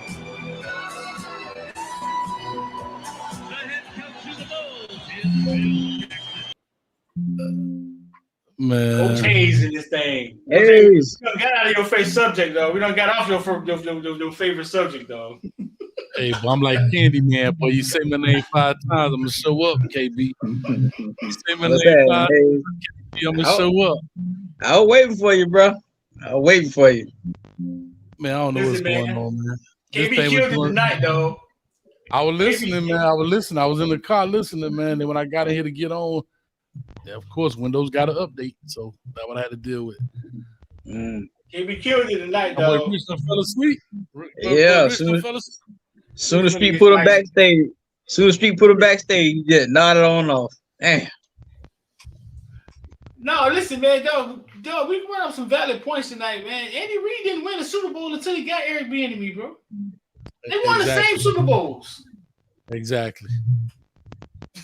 You can't tell me, bro. Listen, can't nobody tell me about his record, what he did, all that bull crap, all that's excuses. Matt Patricia in 1996 got hit with sexual assault charges. He became a head coach. So all the other coaches copping DUIs left and right, basketball coaches. Man, I don't want to hear this man ain't had no problem since he left Colorado. Maybe he don't need to go to be a Denver Broncos head coach. I can understand that. But it's 31 other teams that he can go to. And then, like I say, he got a job now I understand why he left. But now this man go get a job as the assistant coach. What happened? KB left? No, he coming back. So he was the assistant head coach and OC at Reid, the capital, whatever the fuck they are, the football team. No. What if he like Man, I'm finna get up out of here. I'm finna show y'all who called it. I'm finna show y'all who was doing what over here. I'm gonna get up out of here, man. What? He He really got more money, right? He really got more money, right? Well, but it's almost like he went over there to say. fail. Like it's almost like he went to fail. Like it's like, all right. He done too good his first couple time around. They proven Arian Foster right. When Arian Foster was talking about, oh, they give you a script. They give you a script. It looked like they gave Eric Bienemy a script. They say you're gonna go to Washington. They gonna lose. You're gonna become the interim head coach. That way we could finally get that monkey off our back. You'll actually have a head coaching job for 6 games. You're gonna go 3-3, and then immediately after your last game, we're gonna fire you, and then you're gonna ride off in the sunset. And ironically, you go to the team where the owner was fighting for the word Redskins, which is a racial, a slur. And that's where you go to. Like, come on, God, this is crazy. I feel bad for him. I understand the politics and bullcrap behind it, but listen, people don't want to say what it is. Mm-hmm. As an OC, he made it to the mountaintop. Correct. Mm-hmm. He made it to the mountaintop, and the 2 dudes that was chasing him, he looked back like, and they gone because both of them got head coaching jobs. Right. The 2 dudes that froze to death trying to climb Mount Everest got the job. He at the top waving his flag, and ain't nobody coming to pick him up. Hey, nah, like I said, I feel bad, man. I was looking at the man's stuff. You know what he been with Kansas City 10 years? Yeah. Yep. He done went up the ranks, did what he's supposed to do, kept his nose clean. Yeah, man. I mean, bro, you talking about some stuff from college, bro. We talking about college. And yeah, I'm listening. Go ahead. That's 20 years ago. Like I was trying to find some head coaches that have had a past like that. Vrabel has been arrested twice. I couldn't find. Pleaded guilty. He pleaded guilty in both. He was like, "I did it. My bad, dog. I fucked up." Like I couldn't find many, but that's not on his Wikipedia. Nothing about his personal life is on his Wikipedia. But I couldn't find any other head coaches that has passed that has a past like that. If I play devil advocate here, maybe Eric Bienemy is like maybe he's like a coach. Maybe he's like one of those coach, like the coach from the hood. Just like he knows his stuff, you know what I'm saying? But he ain't polished. Like he ain't finna. You put him in front of the press conference, he may get up there and be like, "Man, dog, dude tripping out that day, dog." Like maybe he, you know what I'm saying? Maybe he ain't polished. I don't know. You know what I'm saying? Street. Adam Gase came to his press conference high as a kite, bro. The man's eyes was like this. Yeah. The whole time. And we ain't talking about marijuana either. Marijuana don't do you like that. They don't do you like that. They don't do you like that. Yeah. I'm telling you, when you look at stuff, bro, like you look at these, well, he don't call play. Joe Judge ain't call no plays either. Matt Rule ain't called no plays in the NFL either. Cliff Kingsbury ain't called no plays in the NFL either. Like, you know what I'm saying? We could go on and on and on and on, but it's just, I guess here's the real question that needs to be answered. I think we may be more outraged than Eric Bienemy. Does he want to be a head coach? That's the first question we might have to ask. After 19 interviews? Tell him, I'm going to interview for fun. They ain't paid. How many interviews? I know it was 15 the last I had heard. Yeah, I heard it was 17, and then he had this one. So that's 18. So he interviewed for the head coach job at Washington, and he got the consolation prize of being the assistant head coach. And so he went to the Price is Right and didn't make it to the mainstay. He like, you're gonna be just one of the dudes betting $1. Like, come on, dog. Like, I don't know, bro. Because here's the deal. I have to be very honest with you. Here's the deal. Look at that comment from Sean Round. We're gonna hear all Well, level up. We're gonna hear all night. Level out with I'll be sure. Talking. Don't get me started now, Sean Brown. Don't get me That's not started. John Ruiz. That's not John Ruiz. Now Sean Brown get you kicked out of here, Hayes. My bad. I don't want no That's pressure, our man. That's our NIL man. That's our bag man. I don't want no problem with. I don't want no problem. I just. But go ahead. We'll say what you call it. What you about to say, dog? No, I was just simply saying that, you know, with all of these things, if you're an assistant head coach, you still go out there, you still got that stigma. Like, you still got that stigma. And the NFL says winning at all costs. We got owners out here getting happy endings. We got all that stuff. So, I mean, at the end of the day, you know, I just figure like this. At the end of the day, it's all about $2. appreciate it. Rick. Hey, Go I ahead. just I saw that street. All right now. You got to wrap this up. Keep playing that, dog. All right, now gonna have to go in there. It's gonna be a Wake street up. junior out there. It's gonna be Street Avenue out there, huh? I go up there, wake you up. Get up, me. You gotta wake up, huh? Just, hey. But I'm just saying, like, you know, when y'all was talking earlier, they were saying, oh, Andy Reid did this, but Airbnb, as though, like, shout out to my man Shad, brought it up, bro. Andy Reid ice colder, bro. That's all it is. Can't tell me these dudes don't get these opportunities. He don't call a play. Come on, man. We see that all day long, man. Patrick Mahomes. All I did was Google Patrick Mahomes, Eric Bieniemy, and just see what he's been saying about Eric Bieniemy over the years. Eric Bieniemy was the one. Hey, he detailed. He the one over and over in practice going over with us. Hey, listen, man. 2 minutes left. You get the ball. Don't score a touchdown. You know what I'm saying? Don't score a touchdown. Yada yada. And he said McKinnon makes that play. He gave the credit to Eric Bieniemy, Patrick Mahomes. He goes it over with us. Detailed over and over in practice. Well, there you go, right there.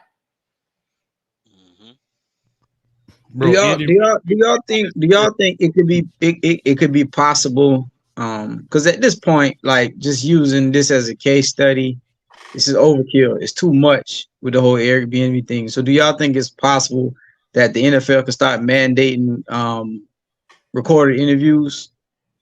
So we can see what's going, not us, but so they can see in these interviews and dissect these interviews what these coaches may be going through.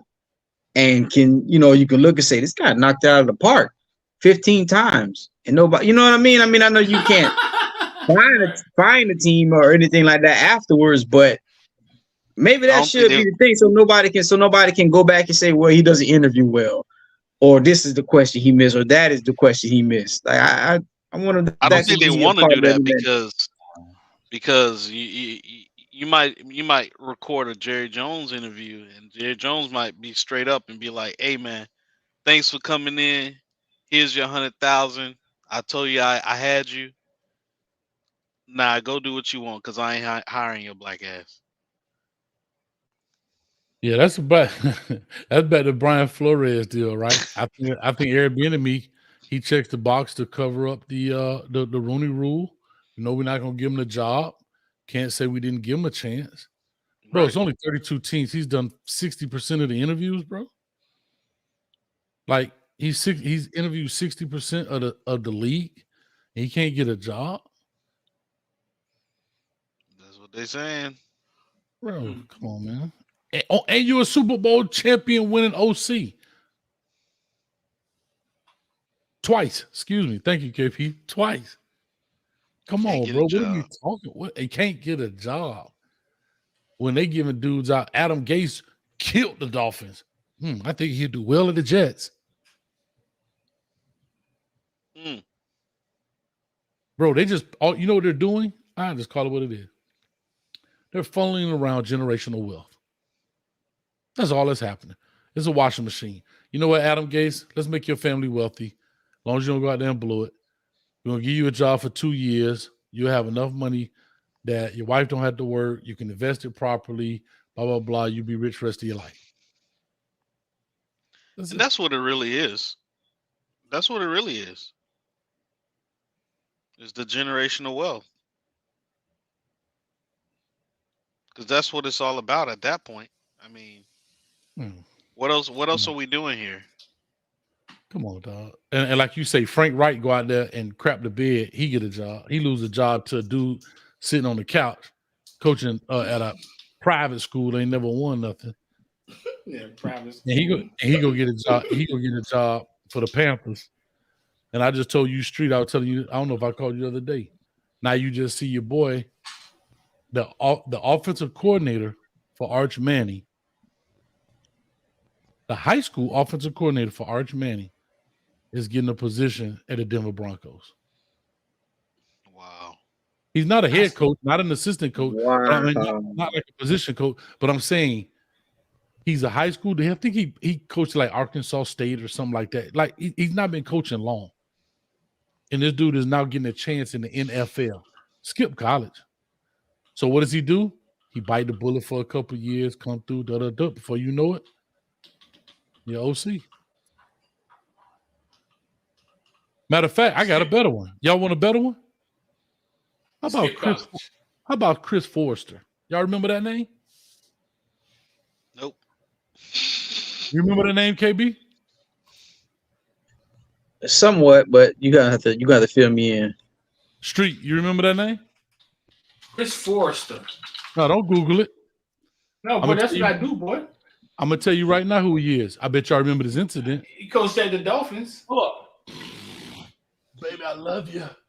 Yeah, we've been talking about it all night. That's exactly who you talking about. I was like, I know I knew that name. I couldn't. Yep. So guess what? He sit out 2 years. This dude is the run game coordinator for the San Francisco 49ers right now. Let's go to our Dolphins coach. Let's go to But wait.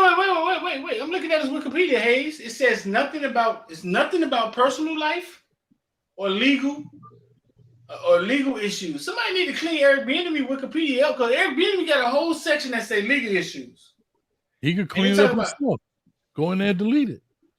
I'm gonna do it. I'm gonna delete his and I'm gonna fill in Chris Forrester's. Huh. And the man ain't getting hired at the strip club. He in the facility and still got a job. He in the Dolphin facility. Baby, I love you. You know what? That's probably not his first. If you bold enough to go in the facility, that's not your first time. Ain't your first time. You did it before. You just ain't get caught. Bro, you how Coke is sitting in the coach's office? You gonna tell we talking about close proximity. You gonna tell me, dude, you would tell me Adam Gates was high looking at an interview. I'm sitting here next to this dude and know he ain't jittery. Come on, cuz. They know that man was on that. Man, all these coaches know. Everybody talk. Somebody he done tried. So one of them coaches, hey boy, you play with your nose, boy. Nah, I don't do that. He leave him alone. Somebody else, you know what I'm saying? It's like me and you, right? We work together. Hey, you want to go out and get a drink? I'm not gonna offer you to go get a drink if I don't drink. So now people know I drink. That's true. Yeah, and these are things that you get job. This man is now the run game. He done cleaned up his whole history. Come on, bro. Still in the league. In 2 years. He don't clean up his life in 2 years. He don't got off of cocaine and hookers in 2 years. But they still worry about Eric Bienemy peeing on cars 30 years later. He's been delivered. As a college student, wasn't he a college student at the time? Yeah, when he with the peeing situation, I believe so. Yeah. He's been delivered.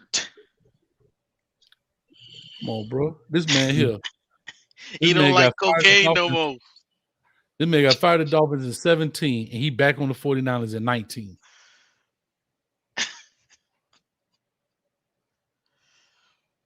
But you ain't even seen the University of Georgia AD. He picked up a little hook on the road. You ain't seen him since. Black dude. Oh, he gone. Yeah. But they had what's your boy Louisville riding around with students on the back of his motorcycle? From Arkansas. He went to Arkansas to Louisville. What's his name?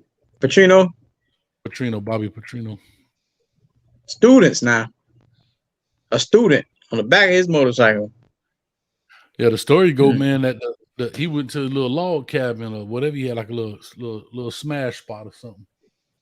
and she was a worker, but I think she wasn't. She had just graduated, but the golf coach was messing with her, and the golf coach had done followed him to the spot. He jumped on the back of on his motorcycle like he chips or something. Dun, dun, dun, dun. And Slim done fell off the bike. Wreck out. And what happened was, how they found out was the witnesses were saying it was 2 people on that bike. It wasn't one person. So they thought she was like thrown off into the woods. They was looking for a body. Because, you know what I'm saying? It was because he was like, no, it was just me. But they're like, no, everybody saying it was 2 people on that bike. They didn't know somebody picked, you know what I mean? And that's how I can't. Remember, he said that, the sun was in my eye. I couldn't navigate the course. And I just lost control. Straight up lie. And still lost his job there, went to Arkansas State for $800,000 a year, and then came back to Louisville. Come on, bro. We'd never get that chance, bro. They're about to fire Mike Tomlin because he wore white Air Force Ones. What? You don't remember that? You don't remember that? Uh-uh. The NFL was mad at him because he was wearing white Air Force Ones. They about to fire him. Bro, just type in Mike Tomlin, white Air Force Ones, see what come up.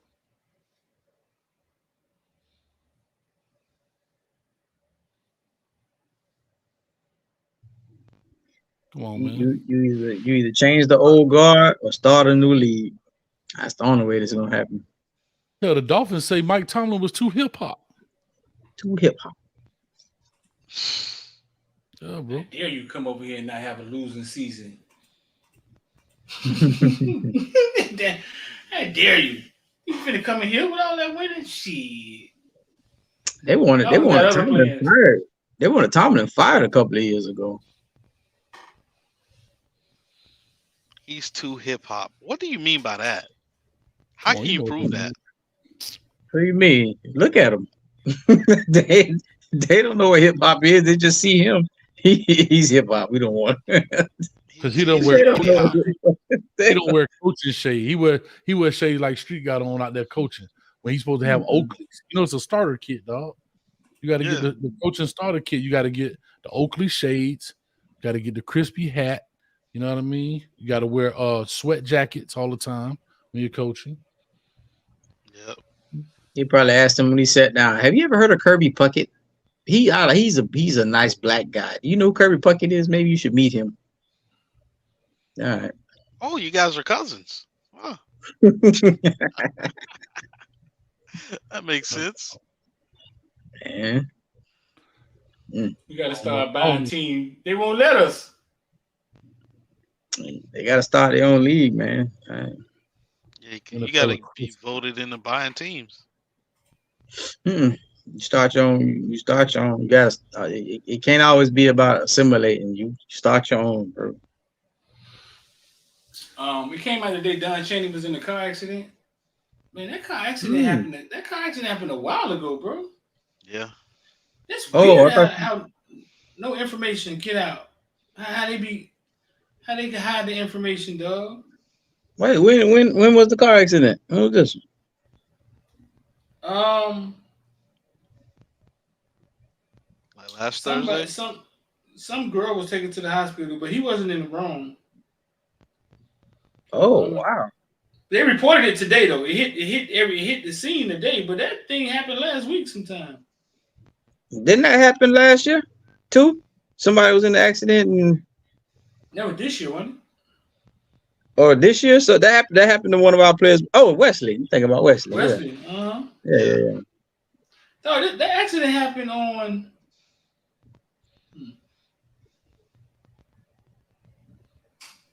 He said, Lakers all day dope. Yeah, I saw that, man. Lakers what? The comment, check his comment. He gave you a dono too. Check it out. Lakers all day. That's funny. I sure Lakers did. all day dope. Coach Hayes, did you see the Miami Dolphins head coach McDaniels doing a vape pen on the sideline of the NFL game? Yeah, I saw that. He's special,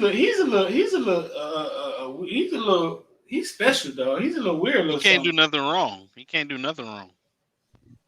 Oh, they got to clear up that floor. Yeah, right They got to die down, man. And like they said, they picked him. They picked him because he had an ounce of blood in him or something. You know what I'm saying? Mm-hmm.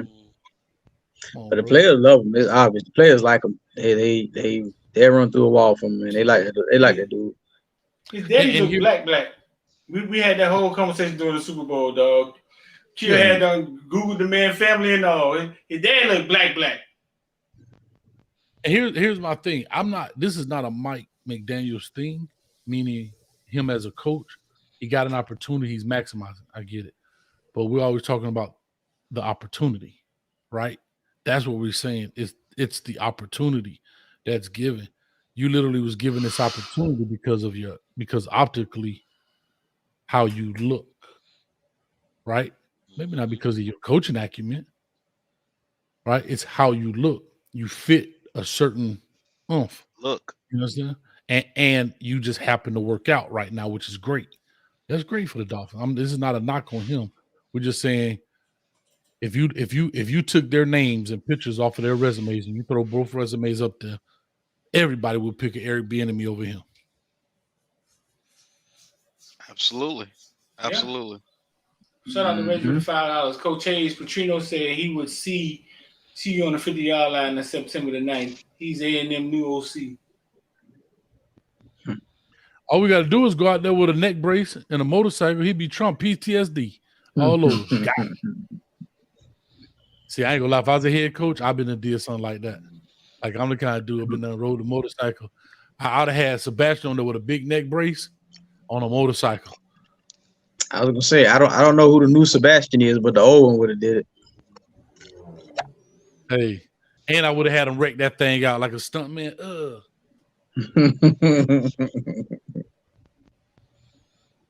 But nah, man, I don't know, bro.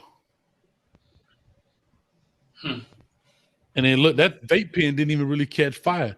Now, what if that was Mike Tomlin with a vape pen? Ooh. Now this dude's supposed Mike McDaniel's supposed to be, a black guy, and I get it. I'm not knocking his culture, but it's how he's being treated. If that Mike Tomlin would have been out there with a vape pen, man, it'd been over. I'm finna go get me some red velvet cake. Oh, that's Cold Word. That's Cold Word Street. I think that's Cold Word. But no, I'm just saying, man. I just it's unfortunate. I missed a lot of what y'all was talking about, but yeah, we just kind of went down the line and said all the things. It is. It's frustrating. You see coaches, man. I ain't gonna lie to you, bro. It's hard. Like as a coach, I was talking to another dude that's getting into coaching, and I was telling him I used to watch Football Scoop. Like there's a website called Football Scoop. And I had to take it off, man. That junk got so depressing for me. I remember the same dude. Cover the screen. I told you the Cold Word, boy.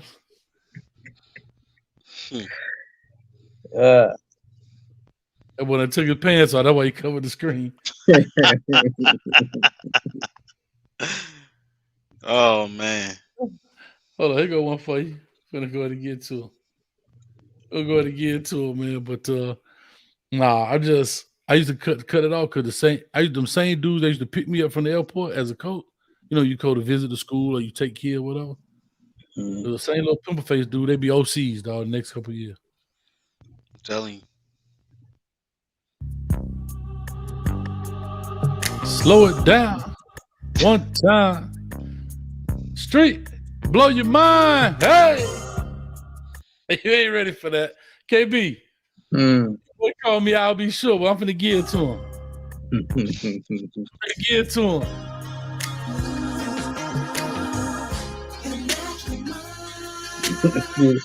She's in the slow dancing. You don't know about that. That's what you used to have slow dancing. Hey, you had to carry a pen to the club and put a napkin in your pocket to write the number down, boy.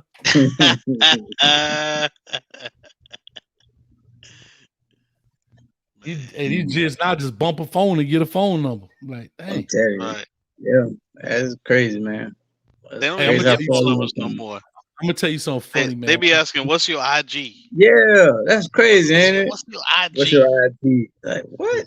Like, damn, the girl don't trust you that much. And here's the finesse part about that. The girl trying to get her followers up. You better not. Yeah, you better not sit there and be like, "Oh yeah, I got an IG. Let me give you my." No. Now that girl got 20,000 followers, and all y'all dummies sat there and followed her page. And she only dealing with one dude. I'm guilty because you fine. He's gonna follow somebody on IG. No problem. I got no problem. Hey. Hey, you be in the DM every week. Let me see what she doing this weekend. Nah, I ain't got no DM. Let me see what she doing the next weekend. Well, you go on my Instagram. What they call it? The Instagram feed or like the little thing when it come up. Ain't got nothing but football and booty on there, boy. I'm not gonna lie. I ain't never Instagram. I ain't never DM nobody on Instagram. I don't know nothing about it. If I meet somebody online, I'm like, give me your phone number. I'm not DMing nobody. I don't know nothing about that. At first, let me be honest with you. At first, I thought I was gonna like trick the system. I was gonna friend all these girls who was like half naked, and then I was gonna like get different products and then have them promote my products. But then when I heard that they do it for money, they were like, "Nah, you gonna pay me and I'll promote your product." I was like, "Wait a minute, I can't pay all of y'all." I was like, "All right, man, I'm gonna scrap that idea." But it's a whole, and that was just me being dumb about Instagram. I'm just being honest. So, but It'll mess it up, man. Yeah, if I'm telling you, fellas, if you get a girl out here and she like, "Oh, you can have my Instagram," she not into you. Keep it moving. Keep it moving. Hey, man, it is what it is, though. It is, but I'm gonna tell you that I had an idea. Y'all remember them? Was it MasterCard? And they'd be like priceless. Remember those commercials? Mm-hmm. Remember those back in the day? Like you do some blah blah blah, and they'd be like picture with the family, priceless. You know, they'd be like camera $600, such and such $25. Picture with the family, priceless. Man, I had a great commercial, dog. Y'all ready? Ready. Entrance to the club, $40. Drinks at the bar, $100. Meet Holly Berry and get a phone number. Right? You had like I'm at the thing, I get a phone number. I go to pick up like with the number on the napkin, and it got wet from my drink, and I can't figure out the numbers. I'd be like, damn, priceless. Like, you know what I'm saying? Like I done sat my drink, I done got a number, I done sat my drink. And the ink done ran, the water done ran off my drink and messed the number up, dog. And you'd be like, priceless. Like, dang, boy. Yeah. You know how much I'd have paid to get that boy back? You finally get a chance to meet Holly, dog. Oh, back in the day. That was my idea. That was my back in the day. What you mean right now? Come on, KB, you talking about back in the day. Well, that's my Felicia Rashad. Boy, you better stop playing, boy. Okay. You said that's your Felicia Rashad. What? Come on now. Felicia Rashad on a whole different level, man. Negative.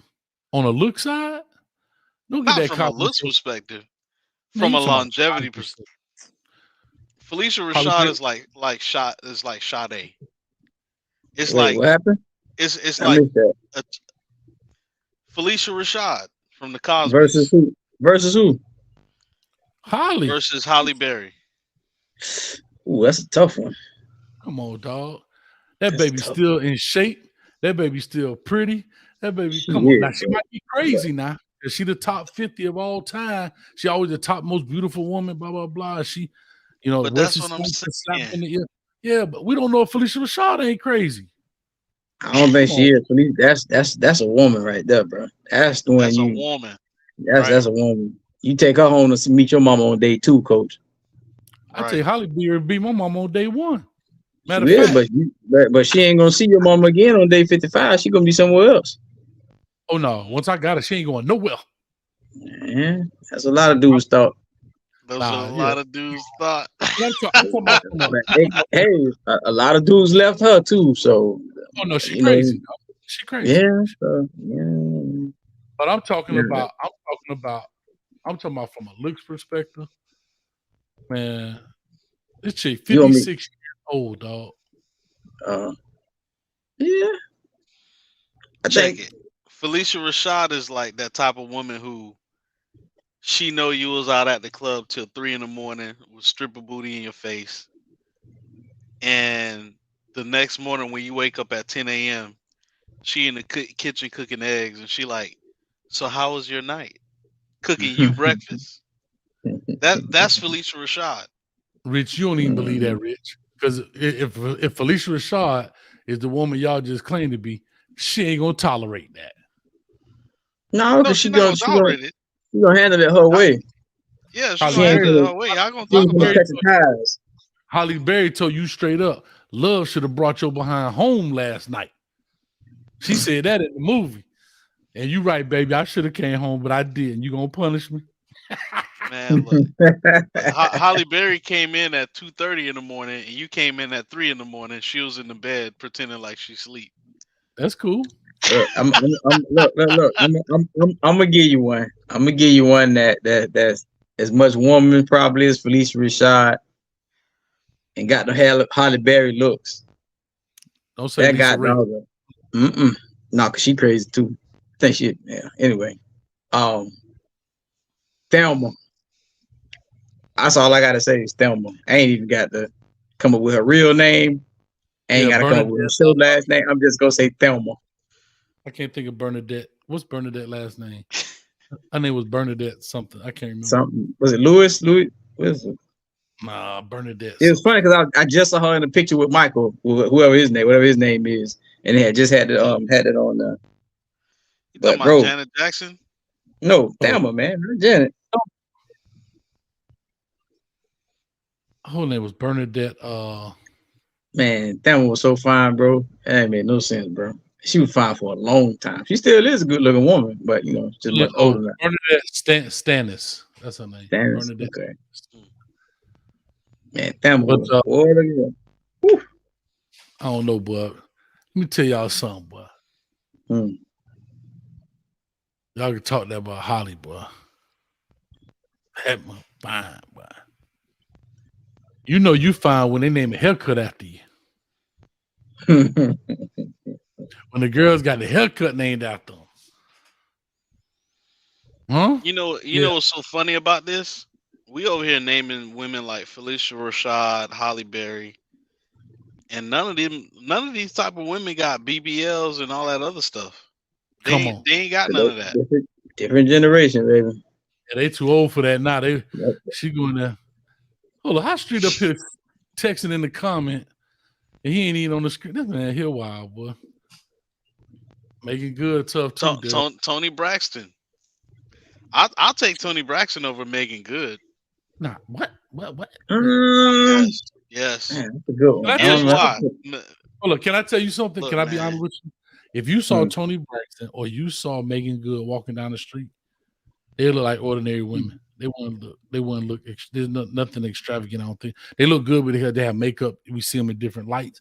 But if you see them kind of walking down, well, if I saw Holly Berry in the 7-Eleven with a hat on, some sweatpants, trying to go in and get one of the most stale hot dog, well, I'd be like, God, mighty. I don't know. I had a girl that used to look like Holly Berry.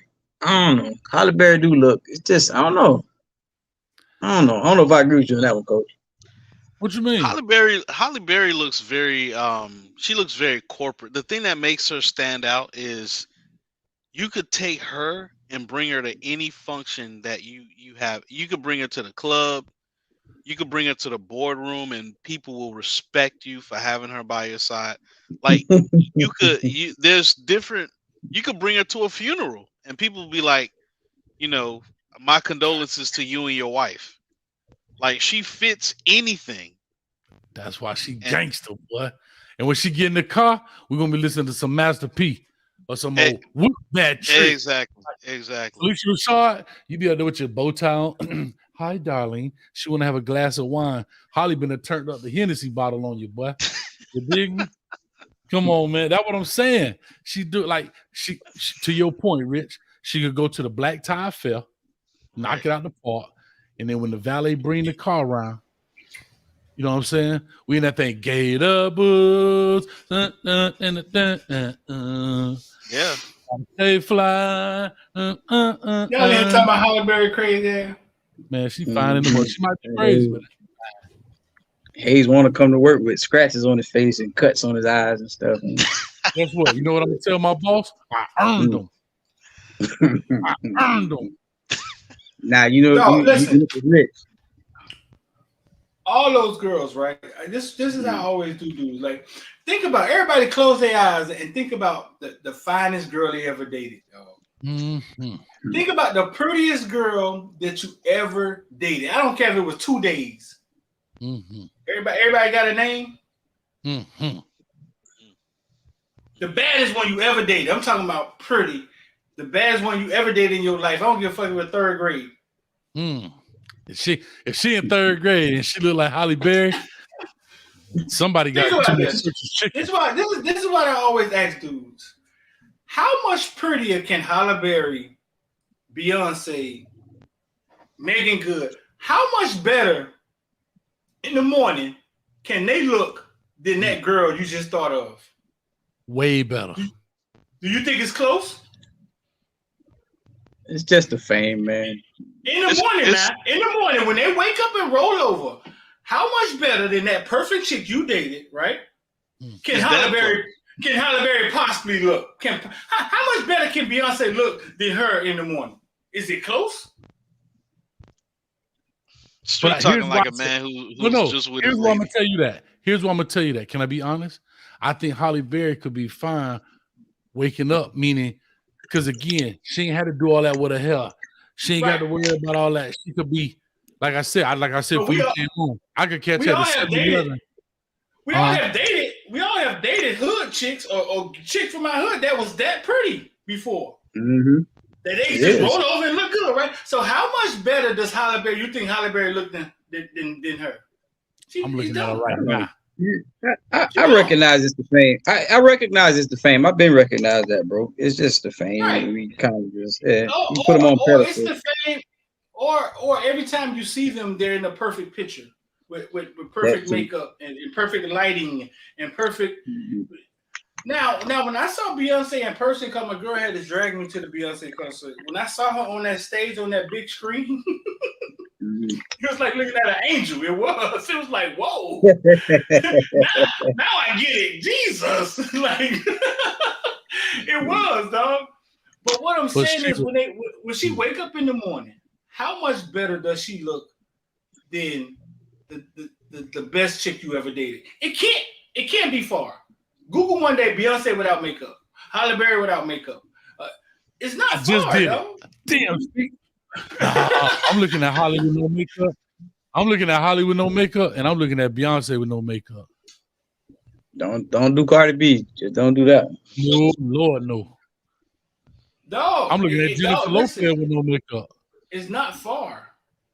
Now, dog, it's not far. Now, somebody who I think Cardi B is special, dog, and I think she's special from a standpoint of her personality.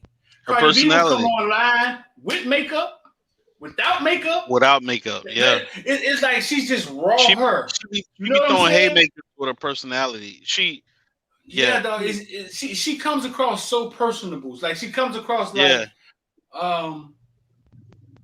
like you could touch her. Like I was like exactly. Somebody said she really is. I got a partner who goes on tour with her from time to time. He's a sound man. He go with everybody. He's been with her a couple of times. He say he love that girl. Not like how y'all, you see the personality and it's all that. He just like she's such a nice, personable person. He vouches for her heavy. Yeah. You can tell she knows who she is. You can tell she knows what ground she stand on. Because she'll get online with makeup, without makeup. It don't matter. But dog, I ask dudes that all the time, man. How much better you think Halle Berry look than that pretty chick you dated in the morning? She can't look much better. She can't look much prettier than that fine chick you dated in high school. Hayes ain't buying it. Hayes ain't buying it. I'm with what you're saying. What I'm saying to you is when you look at them without it, that's what I said. That's why I said that's where the beauty is when they don't have that. When you can look at them without it and you be like, damn, boy, she fine. Like she's still pretty without it. You know what I'm saying? For me, it's the longevity. Like, if a girl is 40, 45, like Holly Berry, she's in her 40s, right? She 56. She 56. Yeah, I was definitely say you off one. So she's in her mid 50s, and the trick is, and Lisa Ray too. Lisa Ray is, I gotta admit, she's in her 50s too. Mm-hmm. If you can get a woman who looks that fine in her mid 50s, and she was fine when she was 17, that's like. But to be fair, that's their job, though. To be fair, though, that's their job. You're right. You're absolutely right. It's no different than an athlete. Your man that you met in high school who had the six pack, who was a star player, when he hit 35 years old, he gonna have a keg. So it's the same shit. If he working at the plant, same picture, Street. We looking at the same thing, Street. Lisa Ray with no makeup. I swear to God. Right. Are you looking at my screen? I used to think Lisa Ray was the most beautiful woman in the world, dog. You know who is gorgeous without no makeup? You know who looks better without no makeup? That goddamn K. Michelle. You know what? I don't even know. Here's she a like newer name. Here's a newer name. K. Michelle gets beautiful. K. Michelle gets gorgeous without makeup, dog. Maybe she used to. Maybe she used to. I don't know what she looked like now. Right, I agree. I don't know. But how about this one? How about SZA?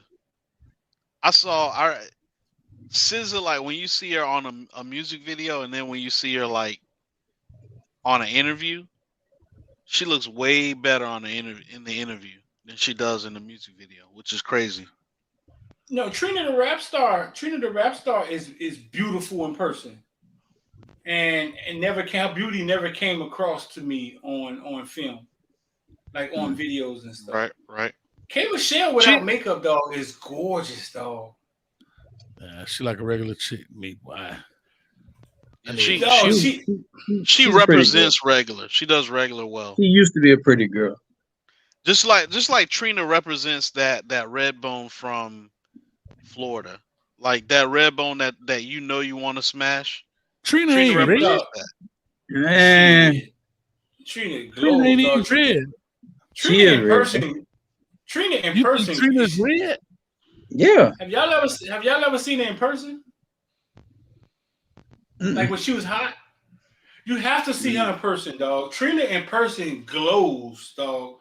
But her beauty does not come across on pictures. It don't come across on videos. It's the weirdest thing, dog. But in person, she has like a glow, like she's very red. Hayes, Trina is damn near white. That's what she red. Trina with Trick Daddy. Yeah. The hell y'all think she white? She red. She really light skinned, Hayes. She's very light skinned. Nah, you know who you need to put up? What's that? What the girl from LSU that just got in trouble? That girl pretty, man. Oh, Sha'Carri? I don't know. No, LSU. Oh. The one that was with the receiver and the coach and the other coach. And oh yeah. Hold on. I would have never thought Trina was real. What is that, Booty? I don't know her name, but she was fine, boy. No, Trina glows, dog. Trina. I never considered Trina red bone. Like, I think she's just a brown skin. No, her and Pinky were very fair skinned girls. Yeah. Like when I think red, I think like Lisa Ray is red. I think Holly Berry like maybe a little red. That's different. She's darker than Trina. Hey, let me tell you this. Trina is lighter than every last one of them women that you just named.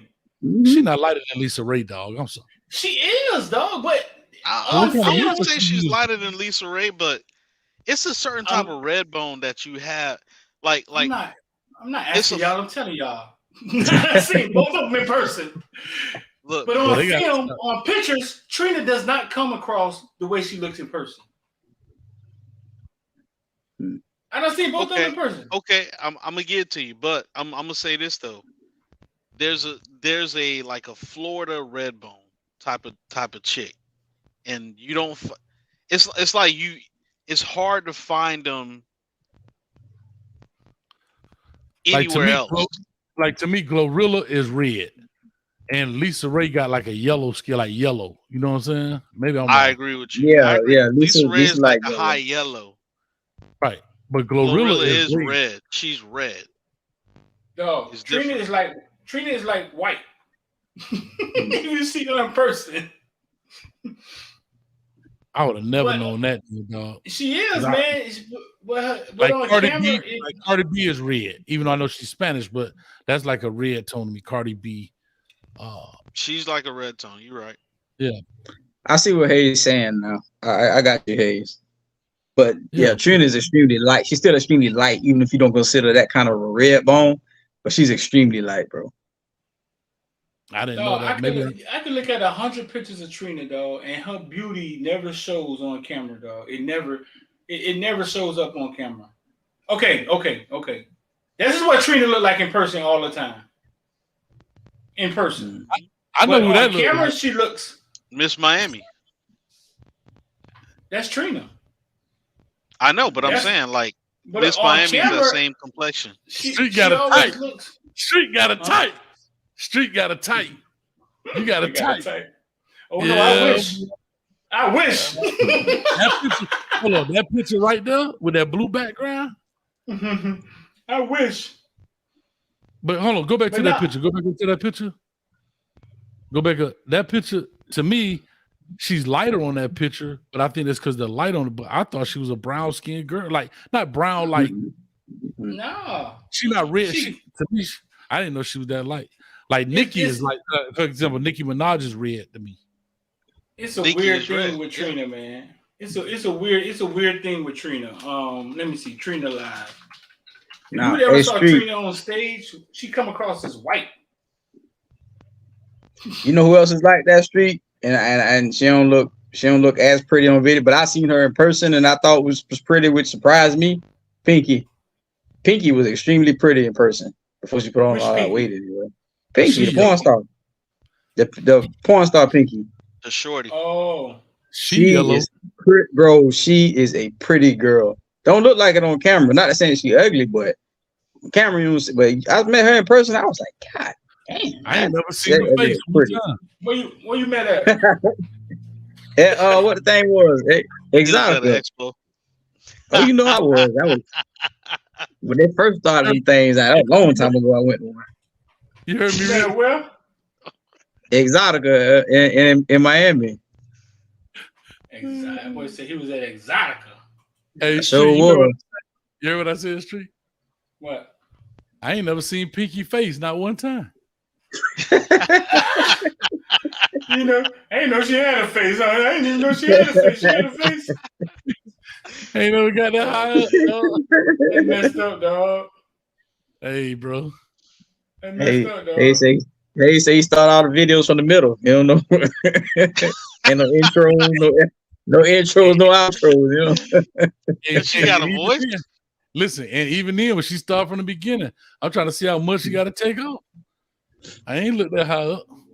Everybody said he know she had a face. That's funny. Shout out to Nico too. What y'all think about what he said? Who is Nico? Oh, the $5 donation.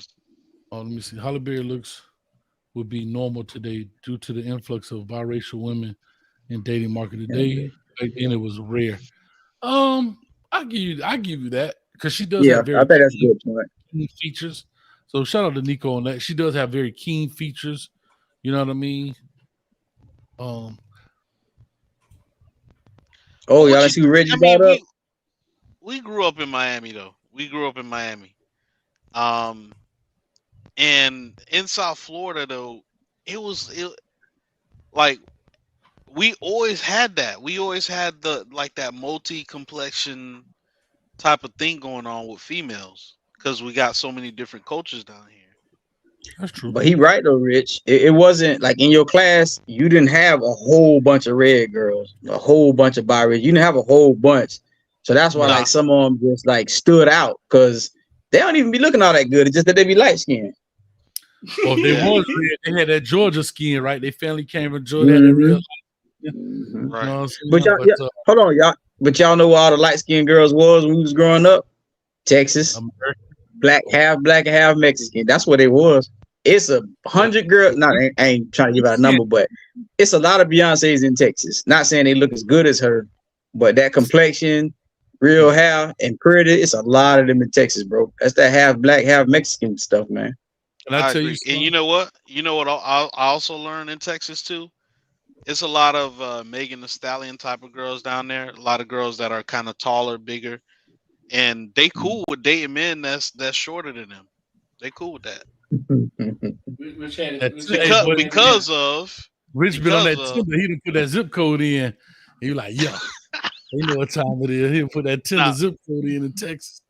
Nah, but it's because of course like you got the Mexican community out there and all that. So people range in size in Texas. Mm. They really do.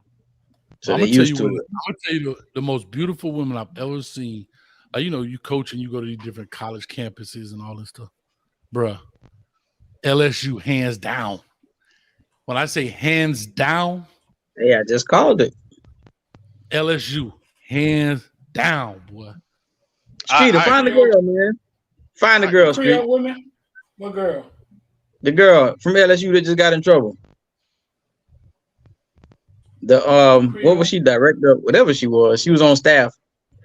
Oh Lord, she was the coach. The coach was hollering at her, and They It ran was the a couple train of on coaches. them. It was an adult party, Street. Let's be politically correct here. They had a party. Booty. Oh, What is his this guy her? name was? Booty, right? is this I her? don't know the guy's name. She was very pretty though. She light skinned. She real red. How did it get out? Come on, man. It's I hard to don't hide know. things these days, man. Man, some haters, Especially with dog. social media. Couple people got in trouble. Couple people got fired, right? Mhm. Yeah, she grown. She Ain't no pretty different though, than the bro. police officer up there giving up dome. And the husband said he gonna stay with her. What? Yeah. Yeah, nah, I'm gonna ride it out, man. Nah, man. Yeah, Literally, wonder they what he rolled got. out on her. Yeah, you gonna ride it out. I Yeah, they wonder what rolled he got out her for Valentine's Day. Street, I wonder what he got her for Valentine's Day.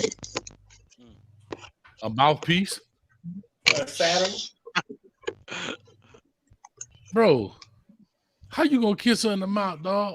And man, hold up, dog. Boy, done had a party in it. That man, at this point, that man a cuckold at this point, bro. You know what? A What is that?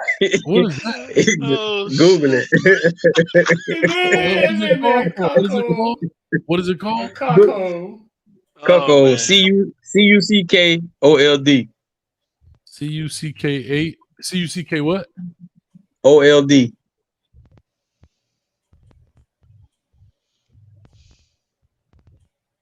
You don't know what that is, Hayes? I don't. I swear to God. A cuckold. Come The on, man. You husband gotta of know an what that is, adulterous, man. ought to regardless of object of the.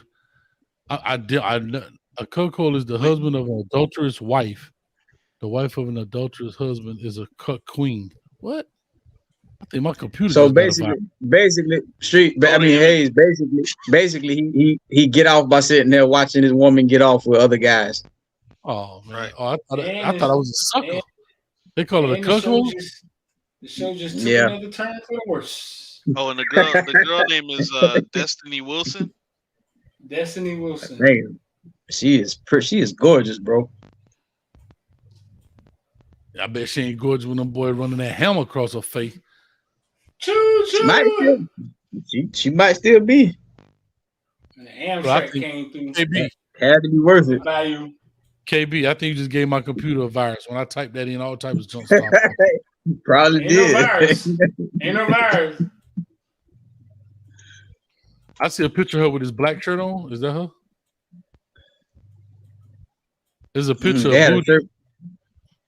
They had a Huh? they had a picture where she was standing on. She had she had on her LA gear, her LSU gear, and all everything, whatever, out there on the field. She was glowing, bro. She was golden. Like she was, man. I was like, God. I see why them boys got in trouble. Yep, she hugged up with a lot of folk. Hey, Love her whatchamacallit job. wife did? Whatchamacallit wife did? Jimbo. Jimbo, Who wife that was hugging everybody? Jimbo, Man, and Jimbo and was Urban getting- too, right? Not Urban. What's his name? The Florida coach. Who was that? Who was it? Wasn't it Urban? Nah, it was the Florida coach. Nah, Jimbo I wife was forget his getting hit by name. the GA from he played for Florida, but he was at Florida State coaching. Now, did Jimbo divorce his wife? Yeah. They still together. They still together? No, I think he divorced. They divorced. But how do you? My question is, like, how do you as a GA get that close to the head coach wife, dog? Like, where you could even, because you don't just go in there the first look. Like, you gotta like test the water to be like, I ain't tripping, right? Like street, like I ain't tripping. I'm finna like this the head coach wife. You don't just go in there and be like, hey, let me holler at you. So you gotta like be around her enough to build that rapport where you could take that first step. How you get that close? What you did? Take it to the airport when she had to go? Who's to say that he took the first step? True story. She probably took the first step. Damn it, Gina. Who GA got their wife? Jimbo Fisher. Jimbo. I thought it was the Trina. Yeah, but he was a coach on the staff. Little freckle faced dude. He played at Florida. He may have been like on the strength and conditioning staff or something like that. He was something. So he may have been training her, kind of off the clock, I guess. Maybe that's how. Dang. Oh, he was training her off the clock, all right. So what was the coach at Florida? Rich? Dan Mullen. Oh, it was Mullen wife. Okay. Yeah. She kissing players in the mouth and stuff, wasn't it? Yeah, she was kissing players in the mouth before they got on the bus, and the dudes was looking at her like, what is this white lady doing? But she Bro, I'm looking at Jimbo Fisher wife. Yeah, I bet he was glad, dog. My man knocked her here, though. He like, I gotta get out of this somehow. She look like Jeep and Yeah, she like Fire Marshal Bill. Let me tell you something. Oh, listen, y'all know who don't get enough credit for being a beautiful woman? Holly Robinson Pete, man. That was a pretty woman, bro. Nice girl too. Let me tell you something. What she played in? What was that with Mark Cooper? Hang with Mr. Cooper? Hang with Mr. Cooper, 21 Jump Street. She from Miami? No. I don't think so. She don't look like Garcelle Bouvier was from Miami. Garcelle Bouvier was. She Haitian, right? Yeah, she went to New Orleans, and I think NMB. Yeah, she went to New Orleans. Oh, for real? Oh, yeah. I didn't know that. That's what I thought he was talking about. She in her 50s now, right? Yeah, she gotta be, I think. She still looks same good. age as Jamie Foxx. Bro, that's just like y'all saw this with the president, his wife and Kamala Harris' husband was kissing in the mouth. Y'all ain't see that? Yeah, what was don't that get me about? started. Don't get me started on Kamala, bro. Them boys got a Well, dog not a little me. naughty now, boy. We keep on swinging. Girl, Listen, if you listen to Judge Joe Brown talk about Kamala, oh my gosh, boy, look at her. Judge Brown said she climbed every pole to the top. Pole to pole. He was started right. off with Montel Williams. Williams. You don't remember that she used to date Montel Williams? Oh, nah. I ain't know that. Wow. Pull it up, Street. Pull up Kamala and Montel Williams. They used to be at award shows together. Hey, is whatchamacallit still they never got married, did it? Tempest Bledsoe and the dude that played Ron. You going Bledsoe, that's Vanessa. Yeah, from Ron, a different world. I didn't know they was messing around. Yeah, they was together for a long time. I don't think they ever got married though. I think they still together. Never got married. That boy Reggie say she pole vaulted herself into the White House. Hey Reggie, this ain't even my show, but get out of here, man. Doggone Reggie. Had to slap that dude, man. Reggie, your old left out of your face gone by now. Them Judge Joe Brown words, man. Ain't gonna blame Reggie for that. Judge O'Brien was harsh with that thing, boy. Yeah, he was. Hey, man. Like she say, we all done stuff for less, dog. So I guess she figured, hey, if I'm BS, I get a library or something named after me or something, a middle school or something. Hey, might as well. Library. A middle school or something get named after a street or something. Now let's be real too. Let's be real about it too. During that presidential election where the president had to choose a vice president, of course we had Val Demings down here in Florida, and you had a couple other women who was on the trail to become candidates to become president. Do you think that Kamala Harris got the nod because she was the final one out of all of them? Do you think that has something to do with it? I think because she was light skinned, I had to be honest. I think that skin tone plays a lot. I had to be very honest with you. I think skin tone plays a lot. Yeah, husband. But her skin tone plays a lot. Like I said, it's not, it is what it is, right? When they look at stuff. I think that and her background. Her ethnic makeup. Isn't there some Asian in there or something? She Indian, but it's part of Asian. Just like remember when they was killing all this, I think the dude was going into the places killing people. The Asian community was like, oh, Miss Kamala, she's Asian. And you don't hear her call Asian no more. She's the first black. You know, she switched it up. She switched it up. When I saw her husband, I felt bamboozled. I'm sorry, y'all. I was on the mission, KB, because you brought up Pinky a second ago. I was on the mission, dog. I was wondering what I had to go way back. I had to go way back for that, dog. Hey. I had to go way back for that, dog. I was on a mission, dog. Hey, what Chris Young get? Boy, Street Hub Live, boy. I had to go way back. Street Hub is live.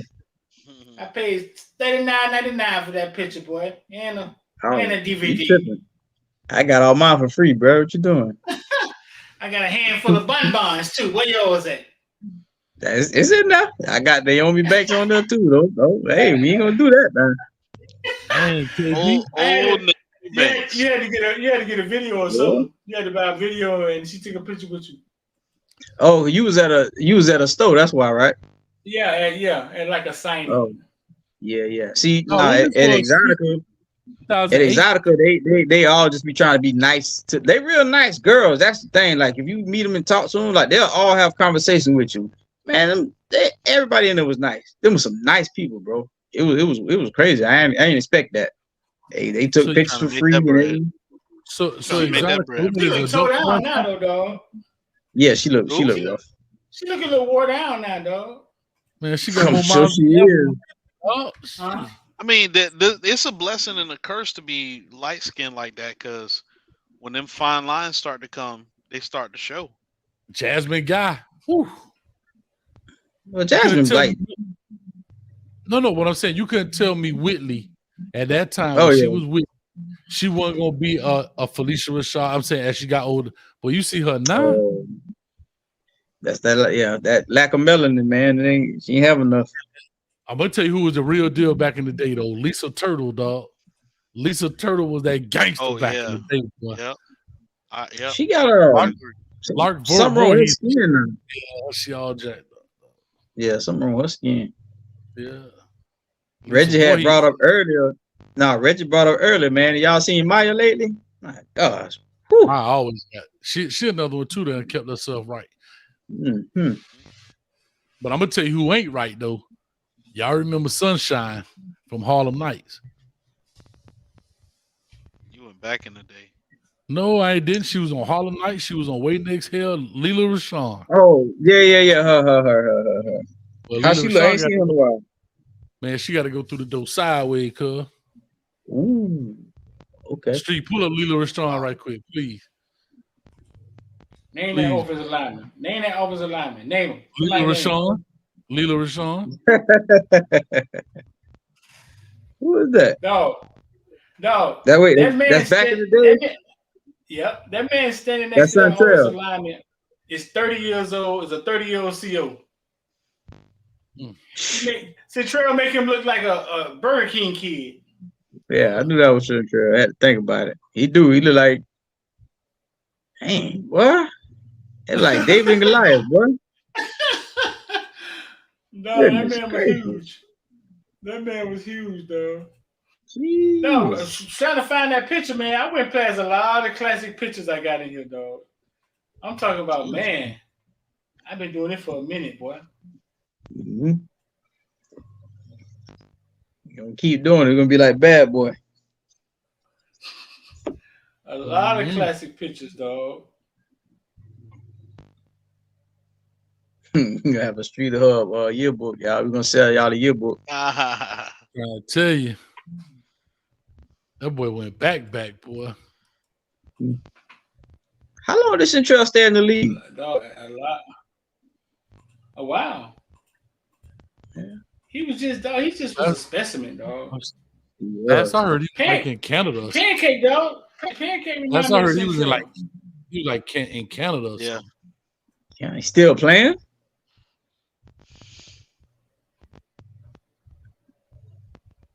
First lady That's of your football, dog. The first what? Yeah, that's Kill daughter, and Yeah, that's her friend. That's Kill daughter. Okay. This how ahead of our time we was. I created a segment called He's Gone. And they would talk about kids transferring. They'll be like, Josiah Trader, he's gone. He transferred from Central to, and this was a long time ago. This was in 2015. And I had created that for them, and they used to talk about all the transfers and everybody who was gone. 2015. So that's when they stopped. They stopped doing all the like district stuff or something. Yeah, that's when they started. And I created a little segment for them called "He's Gone." That's crazy. Hey, that boy Daryl Page said Peking knees done ran out of gas. Damn. But hey, it's crazy to me still to see all these kids like moving like this. Such and such going to Central and such and such. I'm like, bro, we was like prisoners when we was little, dog. We couldn't do none of that, dog. Bro, it had to be an act of God for you to transfer, dog. Like you had to get eviction notice and get put out. Yeah. You know what I'm saying? Bro, that's why I say, man, coaching right now, I have to be honest with you, it was bad up here. And I could just feel it. And God working mysterious ways, dog. And this whole, Coach A football thing came about. But I think I would have been miserable as a high school coach, dog. Like right now, I have to be honest. It's crazy, man. You can't get coaches, right? The players leaving, this one transferring, that one coming, man, dog. And you ain't getting paid peanuts. Yeah. You think you'd gotta been keep all that together. I think so, dog. I think I would have been. Bro, I'm gonna tell you one of my last straw. I had a kid, dog. He probably about 6'4", 6'4 and a half, 6'5", somewhere in there. This dude said, "Coach, I want to sell shoes." Huh? Could play, and he could play. I wasn't trying to convince him to play. I'm trying to convince him to keep playing. He want to sell shoes. Hey, what do you mean you sell shoes? Everybody like became sneakerheads. No, he want to be a sneakerhead. Oh, I was thinking Rich. I'm thinking Al Bundy. That was the first thing that popped in my head. I say he want to be sneakerhead. He want to be like, bro. Why not be a ball player? Create a platform, and now you sell shoes. Like you're a big time football player. That's a sneakerhead. Like they don't get that, dog. It was too much. It's so much work, bro. Like how much? How do you can you make a living off that? I don't know. I'm asking. Yeah, it's just like trading stocks. It's just selling like shoes. Yeah. So Yeah, I you got stand pulled in over line, 5 times in you this car. Huh. Who is I got that? pulled over every Friday. I got pulled over every Friday in this car, though. I can imagine. Then we You had got your CEO. You had your then we CEO got a stuff with you though, right? yeah. We got pulled over at Okay. gunpoint one time. Then we got a Yeah, BMW. Didn't get pulled over in 4 years. Not one time. That's a dope boy starter That's- kit right there, boy. Hey, Not one time. That's terrible. No, dog. It opened my eyes. It opened my eyes, dog. It really did. I got pulled over at gunpoint in that car before, just for speeding. dope boy starter kit. They don't know what's in that thing. Choppers or what? Nah, they ain't how it goes. Greatest- I had the same greatest thing happen to me when I was 16. My mama had a white Cavalier. Ain't no dope boys in no white Cavaliers. So You were speeding? You had tinted windows? no. The only thing I got a ticket for that night was I ain't had no license. But you didn't know that. The car ain't in my name. All But I right. sure got pulled over with the gun. Well, that's probably it. They probably pull that junk and it'd be a lady name and the dude's driving. You know what I'm saying? It was Like, my I'm just saying, I done seen them, dog. Like, dog, you know, I used to have football players. They get in the car with no shirt. I used to make them put their shirts on because all the police gonna see four black dudes with no shirts on in a car. I'm telling you, I used to tell them, Yeah. please put your shirt on. Don't be acting stupid. Don't play the music loud. I'm telling you, I done seen like, because you know they gather practice, they walk out of the locker room, no shirt on, they jump in the car, no dog. But then guess what they gonna do? Go to the corner store, go get something to drink. Now they don't have no shirts on. They walking in the store. You know what I'm saying? You be thinking about all That's that true. kind of stuff, man. What year this was LeBron when LeBron played with Dellavedova, and they came back and beat Golden State I'm listening. I'll be When right he- back. when he put up That these was stat lines. what was that? 2000 and what? 14, 13? This is why LeBron's the greatest player to ever play, dog. Look at these stat lines, dog. This is crazy. Like, look at the 32 and the 18, and the 39 and the 16 and 11. Like, it's the fact that he's able to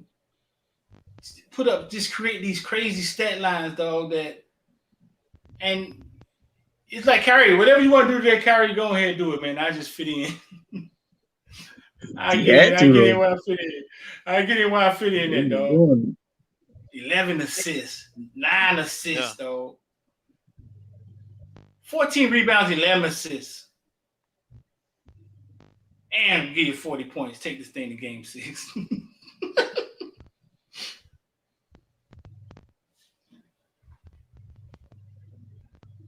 Boy, I wish we had them numbers when we played Dallas. I know. Y'all always want to but nobody ever want to talk about when Jordan was getting slammed on the head for 6 years. Yeah, I'm just saying. Go get some creatine. But he did Listen, it. man, I was He scrolling. did. I was scrolling through these pictures, man. I got some old pictures of Jerry Judy.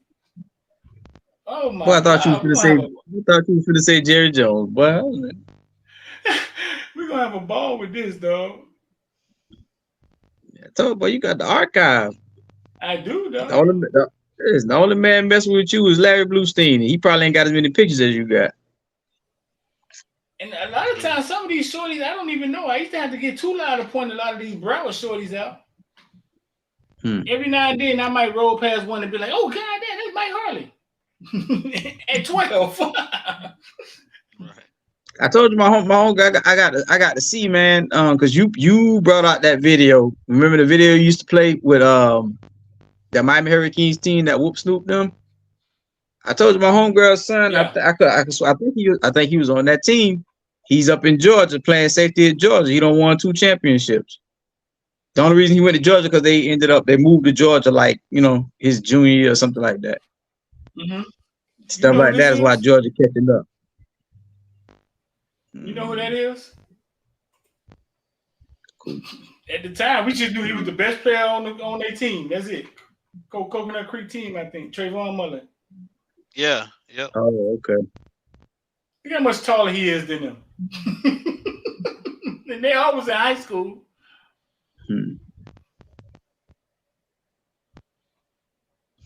Yeah, dog. I got some shit back there, dog. You gotta put that in motion, boy. Got some shit back there, dog. Like some of these shorts, I gotta go back and look. Yeah, someone you ain't gonna be able to recognize who they are. Right. But it's crazy. They all recognize me though. Like, you don't remember me? You probably got to go through these pictures with X. They remember everybody. She started growing up. That's when she started growing up then.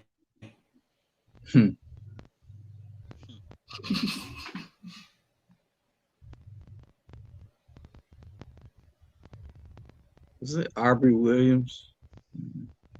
That was her boyfriend. He played for Lakes. He was alright. He didn't really take football serious. This is Rick Ross' son. He was the one playing for St. Thomas. That's what's up. Push it to the limit. Yep. That's Rick Ross' son. This Where you is, going now now? that I look at it now that I look at him now, this right here, that's what's the name, Big Brother? What's the little kid, Malachi? Malachi for American Heritage. That's his big brother. I think this is that's your boy right there. P.S. Sonatas. Yeah. Now they was getting grown right here. They was almost they had got introduced to Wee Wee. Now they was almost done with football here. They was getting grown. That boy shut out. Yeah, that was some P.S. Sonatas. Yeah, where he at? South Ridge now, right? Oh, look at that boy! Look at the Honda Civic, boy. With the Jordans on. I remember I showed my daughter the picture. She told me, "Daddy, you got on Jordans." I was like, "Oh yeah." They've been around for a while. Y'all win the third round. You should have told them. They done sold them Jordan 5 times already, baby. Yeah, they keep buying them. They keep on buying. Look at this, dog. That's Mortimer, right? That's Mortimer, ain't it? It says Javion Mortimer, like, and that's him at 12. Where's Mortimer at now? He went to a little small school. I thought South Florida. He didn't go to South Florida.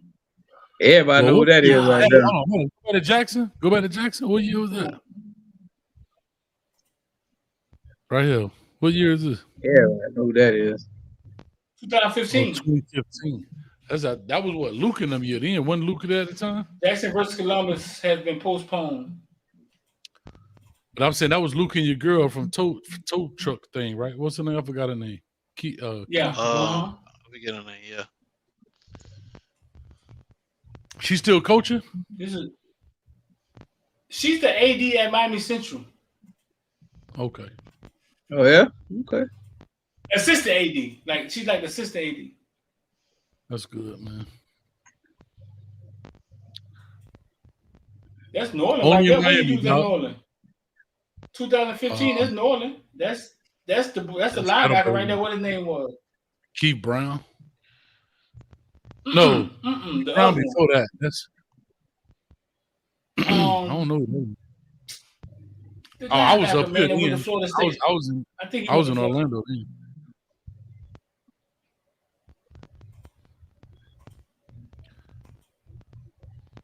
Okay, that boy putting in them work. That's Pinky's son. We was just talking about Pinky, yo. Oh, for real? Yeah. Damn. I'm feeling so bad for the kids, dog. Oh my God. I think one in the NFL. No, for real? Yeah, 2015. If he ain't there by now, he ain't gonna get there. Yeah. Man, straight with the booty face. That boy had the straight off the Marine face. I'm just happy he made it. Booty face. Yeah, that boy had the Paris Island face, boy. This is McIntosh's sister. Remember McIntosh played for us? McIntosh, the running back for Georgia. Yeah, that's his sister, man. She was gorgeous little girl, straight photogenic, dog. Yep. She was like the water girl on the sideline. I was like, girl, you need to be in front of the camera. He gets drafted this year, huh? He can go Yeah, he third round, does. maybe.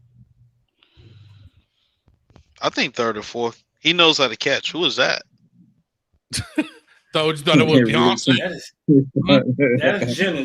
Jenna actually worked at CBS. She used to be with us every now and then. Jenna was a cheerleader for UM. She's just extraordinary. She ended up marrying like this rich soccer dude, man. Makes sense. He said makes sense. And that's work done in all the families you done put in houses. Mm-hmm. Sam Bruce, baby. Tyler Huntley. The legend Sam Bruce. Yep, Sam Bruce, Tyler Huntley. I think that's the Zach Moss team. That's when Sam Bruce couldn't catch. Little Dog, I wish we cared about our football the way they do in Texas, dog. I really do. Yeah, Philip Buchanan be explaining that to me. Philip Buchanan said when he got to Texas, the old ladies knew that he signed the contract and who he was walking around grocery store. Damn. He says it's like a way of life, dog. He says like it's a different level of love. It's different. We got some ideas, man. We finna try to shine some light on some stuff down here with what we about to do, KB. Because the story has to be the stories aren't told like the stories aren't told twofold. Like nobody knows Damian Jones, Chaminade's coach, was Tyler Huntley coach in high school. Like he basically raised Tyler Huntley. So the story doesn't get told that Damian, who raised Tyler Huntley, now has CJ. And see, you know what I'm saying? You know what I'm saying? Like nobody, it's so many stories down here that we don't really connect them all. And we finna try to. We're gonna have a lot of spare time on our hand. We finna try to do a lot of that trash, though. And street, think about something, right? Like a lot of people, a lot of kids get starstruck, right? When our kids see a Luther Campbell, they see Edrin James. Like Edrin James used to come to our practice all the time. It's nothing for them to see these dudes, right? It's nothing for Teddy Bridgewater to be on the sideline drawing up a play. It's nothing for like your girl, even on the tow truck show, to not be a head coach, to assistant athletic director, walking the halls of your high school. Like I'm just saying, it's nothing. When most high schools, people will lose their mind to have that. You know what I'm saying? They go them dirty birds. Yeah. You see them dirty birds. That's y'all, Hayes. Yeah. Well, I think that's y'all. It is, but I left. That was the next year. This is the year they won state right there. I left that year. Right, Zach Moss. Where's he at now? But you know they had another running back on that team too that was pretty good. Was Zach Moss? Taj McGowan, something like that. Hey, you know, you remember that? Yeah. You know what our kids will flip out for? Our kids will flip out. Our kids will flip out for a real weight room, some hot meals, their own playing field, that kind of stuff. They'll go to Texas and be overwhelmed. They will go to Texas and be overwhelmed, dog. But you know what's funny? You say that, and I don't see. Let me ask you this, Street. Just a very simple question that's got a complex answer. Why not? Why not us? Why not Dade County? Why not the state of Florida? Being the state of Florida, we know Miami, Dade County, Broward, so forth. The state of Florida produces so many great players, from Dion. I mean, we just talking about legendary. It'd be interesting to find out how many people. And not only in football too. But the Hall of Fame.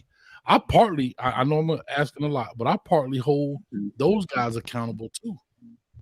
Go back. That coming back. 100%. 100%. Heidelberg and who was that? Heidelberg and who else? That was the mayor. All right, one more. What you mean? What you mean by why not? What you mean by why not us? That was Heidelberg and the mayor. You saying why we can't be like Texas? No, what? Right? Why can't we? I didn't know who that. That's what I was trying to see. That was the mayor. That is the mayor. We have a reinvestment problem. I think they look at football. I think they look at football different than us. Like when that guy explained Texas A&M Stadium, KB, that night on our space. Mm-hmm. He explained church, the way we see church. Yep. The way we see the church is the way they see the stadium. Yeah. That's different. That's different. Yeah. But the reason is because all they have is the stadium.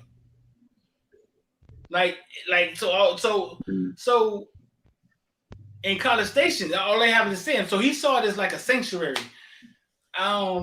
In Texas, I just think they take pride in football. Like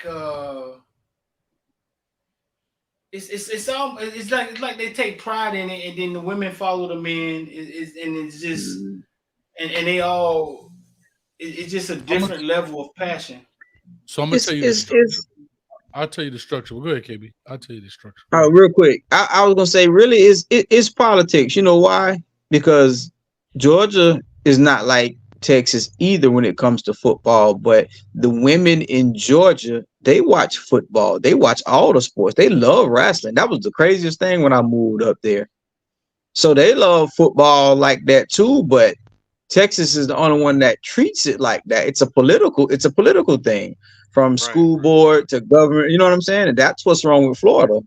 Go ahead, Ace. So what I was going to say, what happens in Texas is they have what they call ISDs. I almost moved to Dallas one summer. And what the ISD stands for Independent School District. So here's how their stuff is broken up.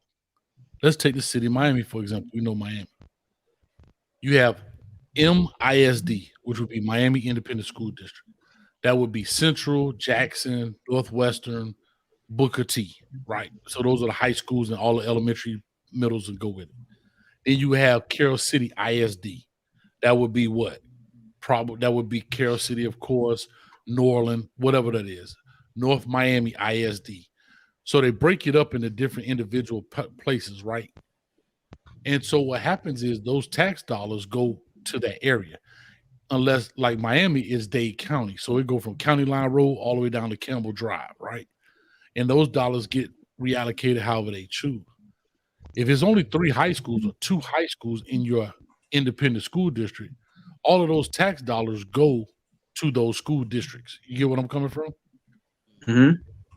That's the first thing. Second thing is we can't get it twisted. All of Texas is not like this. The inner city schools, when I went to Dallas Carter is not like Cedar Hill. See, Cedar Hill is like that because of the money structure, the tax dollars, right? Those people at that time staying in $300,000-$400,000 homes, which is not a lot now, but back then it was a lot. They're paying more taxes. Exactly, more goes into it. And so that's where their structure comes from that piece of it. The second part of it, the businesses get behind it. People don't realize these coaches may make $100,000, but the school board is not paying them $100,000. They can't justify that. What the school board does is pay them their salary, but a business comes in, or a booster club comes in and pays them the payment. So you know who used to do that? Guandola at Cypress Bay.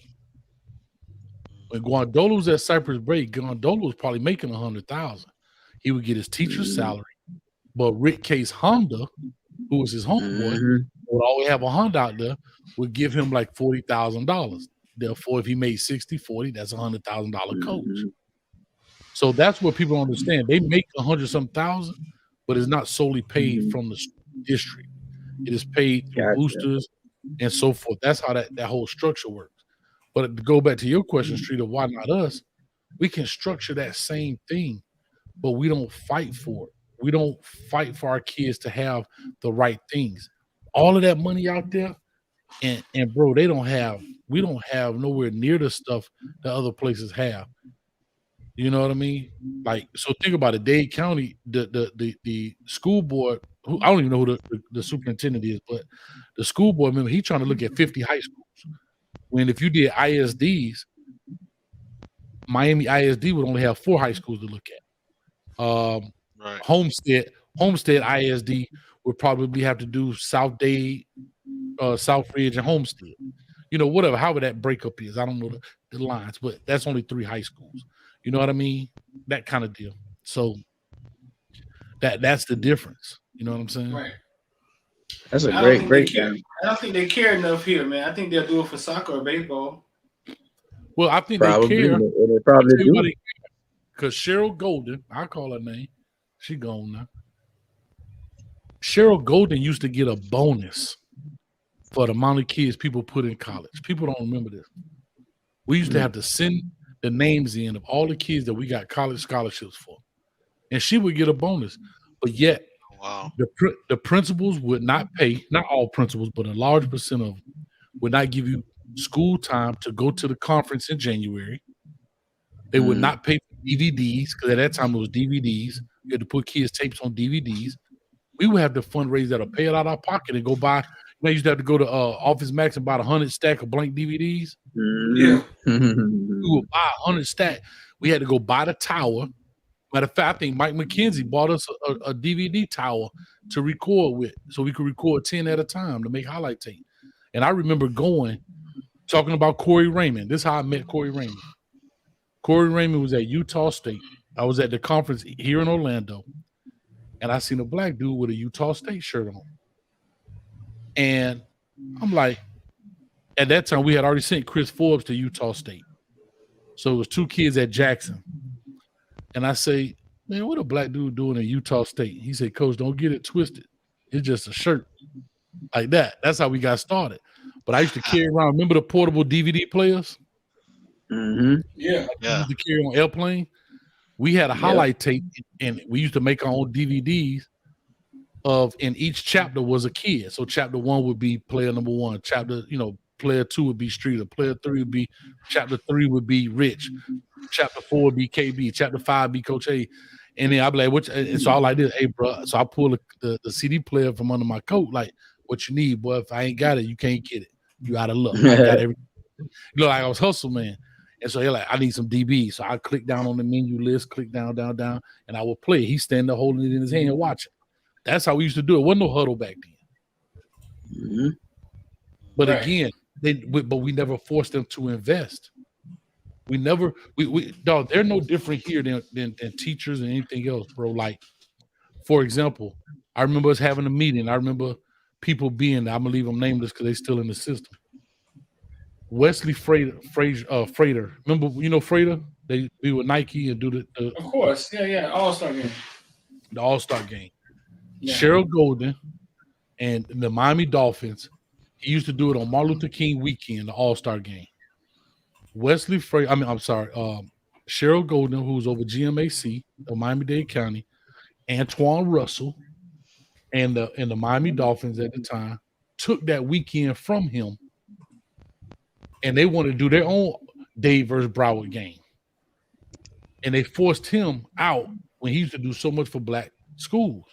And we all met at this place to boycott that new All-Star game, saying we're not going to send our kids to that one because that's not fair to Wesley Frater. The Tournament of Champions. That's what he did, Tournament of Champions, TLC. And he had done so much for the black community, like these black schools, Central, Northwestern, all the Northern, any black coach he going to support.